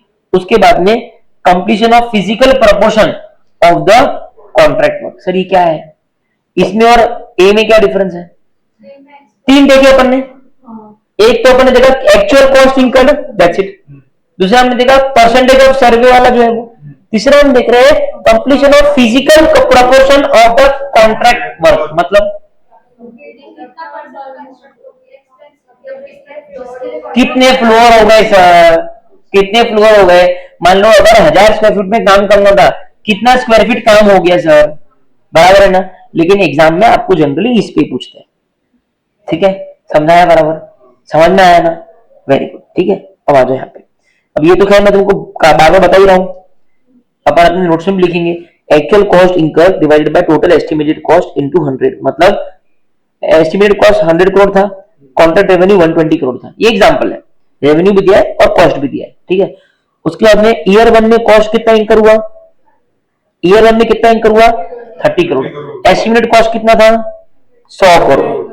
इंकर कितना हुआ ईयर 1 में 30 करोड़। 30 डिवाइड बाय 100 इंटू 100 30%, ये आ गया परसेंटेज ऑफ कंप्लीशन। तो ईयर 1 में रेवेन्यू कितना बुक होगा 120 का 30% कितना 36। समझ में आया क्या ये? अभी यहाँ पे पीएनएल इमेजिन करने का, क्या इमेजिन करने का? पीएनएल। लेफ्ट साइड में क्या आता है? एक्सपेंस हो रहा है, वाह ताला हो गया। रेवेन्यू आता है ना लेफ्ट साइड में बेटा, फाउंडेशन में करे ना, ये क्रेडिट होता है ना, ये डेबिट होता है। हाँ सॉरी, राइट साइड, मैं लेफ्ट गलत बोल, आपका लेफ्ट बोल रहा, सॉरी। तो ये रेवेन्यू हो गया और यहाँ कॉस्ट आ गया, ठीक है। रेवेन्यू में कितना आएगा 36, कॉस्ट में कितना आएगा 30। तो ये साल का तुम्हारा प्रॉफिट जाएगा 6। समझ रहा? Are you with me? ठीक है, वेरी वेरी गुड। यस, बिल्कुल भी ट्रबल नहीं करता, बस स्टेप बाय स्टेप समझो। तुमको पिक्चर क्या समझा रहा हूं, बिल्कुल कोई लोड नहीं है, कोई हैवी थियरी नहीं, कुछ नहीं, ठीक है। अब तुम पहले तो निकालो वीडियो, ये इसका फोटो खींचा ना, इसका यहां से निकालो और निकाल। बोलने को वीडियो आपको 5 मिनट भी लगेंगे लिखने के लिए, ये ले लो और प्लीज ये टेबल बना देना, ठीक है। अपना पीएनएल का हो गया, हो गया। क्या हुआ, कौन सा?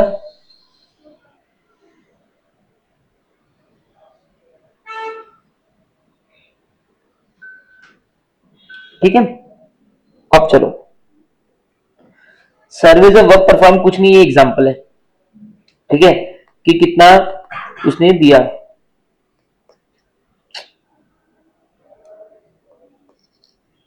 ठीक है। उसके बाद में लास्ट है completion of physical proportion of contract work. Example में 10,000 स्क्वायर फीट की टाइलिंग पेंटिंग थी, ठीक है, इतना वर्क अलॉटेड था एट टाइम 0, उसमें से 2,000 स्क्वायर फीट की टाइलिंग पेंटिंग तुमने कर दी एक साल में, मतलब 30% तुम्हारा काम हो गया। कितना हो गया? सॉरी गलती से यहाँ पे लिखा है 20% हो गया, ठीक है, डन। तो ये तुम्हारा परसेंटेज ऑफ स्टेज कंप्लीशन हो गया, ठीक है। उसके बाद में actual cost incurred in current year also known as contract work in progress, ठीक है। अच्छा ये अपन कल करेंगे, ठीक है। सिर्फ मैं एक बार और टॉवल करूंगा, एक आखिरी निकाल लो photo, then we are done with this class. आज 15 मिनट लेट चालू हुआ था, तो हल्का सा चीज रहेगी मेरे टारगेट में से, कल कर लेंगे, नहीं तो बाकी की क्लास भी अफेक्ट हो जाएंगे। ले लिया कार्तिक? बहुत बढ़िया, ठीक है। अब है ना फटाफट 5 मिनट आज जो भी किया उसको रिवाइज कराता हूं, ठीक है ना। अपनी अपनी बुक्स बंद कर दो,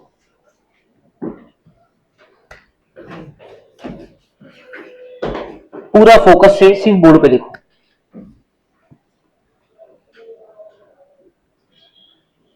रेडी? ठीक है, चलो। तो आज हमने किया AS7 कंस्ट्रक्शन कॉन्ट्रैक्ट, ठीक है। कंस्ट्रक्शन कॉन्ट्रैक्ट में हमने क्या बोला कि अगर कोई कॉन्ट्रैक्टर है तो हम अकाउंटिंग कॉन्ट्रैक्टर की बुक में करेंगे। तो AS7 is only concern with the contractor book. Contractor normally क्या करता है? बिल्डिंग, रोड वगैरह ये सब कंस्ट्रक्ट करता है। तो बेसिकली हम बात करेंगे सिर्फ कंस्ट्रक्शन की, ठीक है। उसके बाद में हमने बोला कि कॉन्ट्रैक्ट इस ये AS बताता है कि आपको कितना कॉस्ट पेनल में डालना है और कितना रेवेन्यू पेनल में डालना है, क्योंकि कंस्ट्रक्शन का जो टाइम लिमिट होता है वो 1 साल से ज्यादा होता है, नॉर्मली 3 साल, 5 साल, 7 साल। अपन देखते हैं अपने गांव में कितनी बिल्डिंगें हैं जो सालों साल से बन रही है। तो हर साल में कितना कॉस्ट में इंकर करूं, कितना कॉस्ट अपने अकाउंट्स में लेके आऊं, कितना रेवेन्यू अकाउंट्स में लेके आऊं, वो बताता है वो, ठीक है। उसके बाद में हमने बोला कि 2 तरह के कॉन्ट्रैक्ट होते हैं। एक कॉन्ट्रैक्ट, एक मतलब अगर मान लो एक कंस्ट्रक्टर है, ठीक है, एक कॉन्ट्रैक्टर है और वो इसने एक कॉन्ट्रैक्टर से कॉन्ट्रैक्ट किया, लेकिन कॉन्ट्रैक्ट के अंदर हमें 5 चीजें बनानी है। कितनी? 5 चीजें। अब इसमें हमको डिसाइड करना है कि हम पांचों को मिला के कंबाइंड कॉन्ट्रैक्ट बोले या पांचों को सेपरेट बोले। इसमें गाइडलाइन था कि अगर आपका कोई नेगोशिएशन नहीं है, कोई डिस्काउंट नहीं है, सबके contract revenue, contract cost separate separate है, तो ये इंडिपेंडेंट कॉन्ट्रैक्ट्स है, इनको आप अलग अलग कंस्ट्रक्शन कॉन्ट्रैक्ट बोल के ट्रीट करेंगे, ठीक है। कंबाइंड कॉन्ट्रैक्ट कब रहेगा? जब इसको हमने ऐसे पैकेज डील किया है, ऐसा पैकेज हमने इस पे डिस्काउंट भी दिया है, ठीक है, और इनका कॉन्ट्रैक्ट रेवेन्यू, कॉन्ट्रैक्ट कॉस्ट सेपरेटेबल नहीं है। अगर ये सब कंडीशन प्रेजेंट है तो इसको बोलते हैं कंबाइंड कॉन्ट्रैक्ट, सेपरेट कॉन्ट्रैक्ट और कंबाइंड कॉन्ट्रैक्ट। उसके बाद में हमारा अगला कंसेप्ट आया था कॉन्ट्रैक्ट रेवेन्यू, कॉन्ट्रैक्ट कॉस्ट का। इसमें हमने सीखा 2 पार्ट में। पहला हमने पढ़ा कॉन्ट्रैक्ट रेवेन्यू, ठीक है। कॉन्ट्रैक्ट रेवेन्यू में सर क्या होगा? एग्रीड कॉन्ट्रैक्ट प्राइस आएगी, ठीक है। उसके बाद में मटेरियल में कुछ एस्केलेशन हुआ तो वो आएगा, लेबर में कुछ एस्केलेशन होगा तो सर वो आएगा। उसके बाद में क्लेम्स अगर कुछ हमने इलीगली दिए हैं, मान लो कोई साहब को दिए, कुछ दिए, तो वो आएंगे। उसके बाद में इंसेंटिव पेमेंट आएगा सर, कि अगर हमने with in time construction complete कर लिया तो वो पेमेंट ऐड होगा सर, ठीक है। लेकिन हम पेनल्टी अगर हमें कोई लगती है, अगर हमने डिले किया तो पेनल्टी के रेवेन्यू में से लेस होती है। इंसेंटिव अगर आ गया तो पेनल्टी नहीं आएगी, पेनल्टी अगर आ गया तो इंसेंटिव नहीं आएगा, ठीक है। उसके अलावा कोई भी पेमेंट अगर हमने किया due to variation in contract, मतलब एक फेयर बना दो, तो वो भी इसमें ऐड होगा। एक चीज याद ध्यान देनी है कि कॉन्ट्रैक्ट में टर्म्स क्या लिखी है। कॉन्ट्रैक्ट में लिखा है कि अगर मटेरियल का एस्केलेशन सिर्फ 20% तक हो सकता है और क्वेश्चन में दिया है कि 30% एस्केलेशन हुआ, तो हम 20% तक का ही रेवेन्यू में ऐड कर सकते हैं, ऊपर का 10% रेवेन्यू में ऐड नहीं कर सकते, ठीक है। उसके बाद में हम देखेंगे, उसके बाद में हमने देखा कॉन्ट्रैक्ट कॉस्ट। हमने देखा कॉन्ट्रैक्ट कॉस्ट 3 तरह की होते हैं नॉर्मली। एक तो डायरेक्टली एट्रिब्यूटेबल कॉस्ट, उसके अलावा आपका नॉर्मल कॉस्ट, जिसमें कि हमने देखा कि अगर कोई अपने जेसीबी खरीदी है, वो जेसीबी का 3 साल वो जेसीबी कंस्ट्रक्शन में यूज हुई है, तो 3 साल का डेप्रिसिएशन जो है वो भी कंस्ट्रक्शन कॉस्ट में ऐड होगा। लेकिन जेसीबी ली तो है, लेकिन वो आइडल पड़ी है, बिल्कुल भी यूज नहीं हुए, तो उसका डेप्रिसिएशन आप ऑब्वियसली ऐड नहीं करोगे। आपने अगर मान लो कोई पीपीई को साइट पे लेके आए, साइट से वापस भेजा, ये कॉस्ट भी आपके कॉन्ट्रैक्ट की कॉस्ट में ऐड होगा, क्योंकि वो पीपीई आपको उसके लिए जरूरी थी, ठीक है। तो इसमें कुछ एग्जांपल था, साइट का लेबर कॉस्ट है तो वो ऐड होगा, साइट का सुपरविजन का कॉस्ट है वो ऐड होगा, मटेरियल ऑब्वियसली ऐड होगा, प्लांट एंड मशीनरी का डेप्रिसिएशन ऐड होगा, transportation of PPE to the contract site और फ्रॉम द कॉन्ट्रैक्ट साइट वो भी इसमें ऐड होगा, cost of design and technical assistance that is directly related to contract, मतलब architect वगैरह का फीस भी इसमें ऐड होगा। सर कुछ खर्चे जो इसमें ऐड नहीं होते, जनरल एडमिन एक्सपेंसेस इसमें ऐड नहीं होते, उसके अलावा सेलिंग एक्सपेंसेस बिल्कुल भी ऐड करना मत। उसके अलावा अगर कोई प्लांट मशीनरी है जो आइडल पड़ी थी, उसका डेप्रिसिएशन भी ऐड करना मत। उसके बाद में सर आए टाइप ऑफ कंस्ट्रक्शन कॉन्ट्रैक्ट में, उसमें सर 2 तरीके के देखिए, एक देखा फिक्स प्राइस कॉन्ट्रैक्ट, एक देखा हमने cost plus contract. Cost plus contract बहुत सिंपल है, जितना भी आपका कॉस्ट लगेगा at the end of the contract, जितना भी कॉस्ट आपका लग गया उसका एक मार्जिन ऐड कर देंगे और वो हम लोग रेवेन्यू उससे लेंगे। ठीक है, तो कोई एस्केलेशन का या कोई चीज का झंझट नहीं है, कोई क्लेम नहीं, कोई एस्केलेशन नहीं, कुछ नहीं। Contractor is allowed to reimburse for allowable और अदरवाइज डिफाइंड कॉस्ट, जो भी कॉस्ट एग्रीमेंट में डिफाइंड है वो सब उसको रिएम्बर्स होंगे। उसके अलावा इन कॉस्ट पे एक परसेंटेज लगेगा जो उसका मार्जिन रहेगा, उतना हम कॉन्ट्रैक्टर को देंगे। उसके बाद में फिक्स प्राइस कॉन्ट्रैक्ट एकदम सिंपल है, बोला हुआ है कि बिल्डिंग बनाना है मैं 1 करोड़ लूंगा, ठीक है, 1 करोड़ में बिल्डिंग बन जाएगी, तो ये एक फिक्स प्राइस है, इसमें कोई कॉस्ट प्लस नहीं है। उसके बाद में हमने बोला परसेंटेज ऑफ कंप्लीशन मेथड, क्या पढ़ा, परसेंटेज ऑफ कंप्लीशन मेथड। उसमें हमने बोला कि हम जब कॉन्ट्रैक्ट में रेवेन्यू बुक करते हैं तो ईयर 1 में पूरी रेवेन्यू नहीं बुक करते या कॉन्ट्रैक्ट के एंड में पूरी रेवेन्यू नहीं बुक करते, हमको रेवेन्यू प्रोपोर्शनेट तौर पे बुक करनी होती है। तो उसके लिए हमको प्रोपोर्शन में रेवेन्यू को कैसे बांटना है, मान लो 3 साल का कॉन्ट्रैक्ट है और 3 साल में आपका 1 CR का आपका रेवेन्यू है, ठीक है, तो ये 1 करोड़ के रेवेन्यू को 3 साल में प्रोपोर्शनेटली बांटना है। इसको SLM पे नहीं बांटते, डिवाइड बाय 3 करके नहीं बांटते। जितना जितना काम कंप्लीट हुआ, परसेंटेज ऑफ कंप्लीशन मेथड, ठीक है, जितना काम कंप्लीट हुआ उतना रेवेन्यू आप उस साल में बुक करोगे। सर मैं कैसे डिटरमाइन करूं कि कितना काम कंप्लीट हुआ, उसके 3 मेथड है, ठीक है। एक है एक्चुअल कॉस्ट इनकर्ड, कि तूने कितना एक्चुअल कॉस्ट इनकर्ड किया divided by total estimated cost, ये जो आया ये तूने इतना प्रपोर्शन तेरा काम हो गया तो इतना प्रपोर्शन रेवेन्यू तू उस साल में बुक कर दे। दूसरा है तूने कोई सर्वेयर को हायर किया, सर्वेयर तेरे को सर्टिफाई कर रहा है कि ईयर 1 में इतना परसेंटेज काम हो गया, तो जो सर्टिफाई उसने किया उस पे तू कर दे। और तीसरा है कि अगर फिजिकल वर्क पे अगर देखा जाए तो अगर 10,000 स्क्वायर फीट का काम करना था उसमें से 2,000 स्क्वायर फीट का काम ईयर 1 में हो गया, तो मतलब 20% काम हो गया, मतलब 20% रेवेन्यू ईयर 1 में बुक करना है, ठीक है। ये उसके एग्जांपल थे, ये हमने एग्जांपल एक देखा था। आप की फॉर्मेट जरूर होगा बनाना ताकि आपको रेवेन्यू और कॉस्ट कहां जा रहा है समझ में आए और आपका कंसेप्ट हर बार क्लियर हो, ठीक है। और ये सर्वर का और ये हो गया। इस तरीके से आज हमने जो पढ़ा वो मैंने आपको विद इन 5 मिनट्स रिवाइज करा दिया। I hope you are comfortable. कल हम लोग नए कंसेप्ट पढ़ेंगे, नए क्वेश्चंस देखेंगे। मेरा एस्टिमेट है कम से कम 3 क्लास हमको ये एएस के लिए लगने वाली है। कल हमारी आखिरी क्लास है, संडे को आपको कोई एएस का क्लास नहीं है, मंडे को एएस का क्लास होगा, राइट। संडे को एएस का टेस्ट है, वो लगभग 1.5 घंटे या 2 घंटे का टेस्ट होगा, MCQ as well as descriptive, ठीक है। Be prepared for a very very good test, ठीक है, not very difficult, not very easy. Let's see अब की बार कौन सी बैच ऊपर आती है, ठीक है। ओके।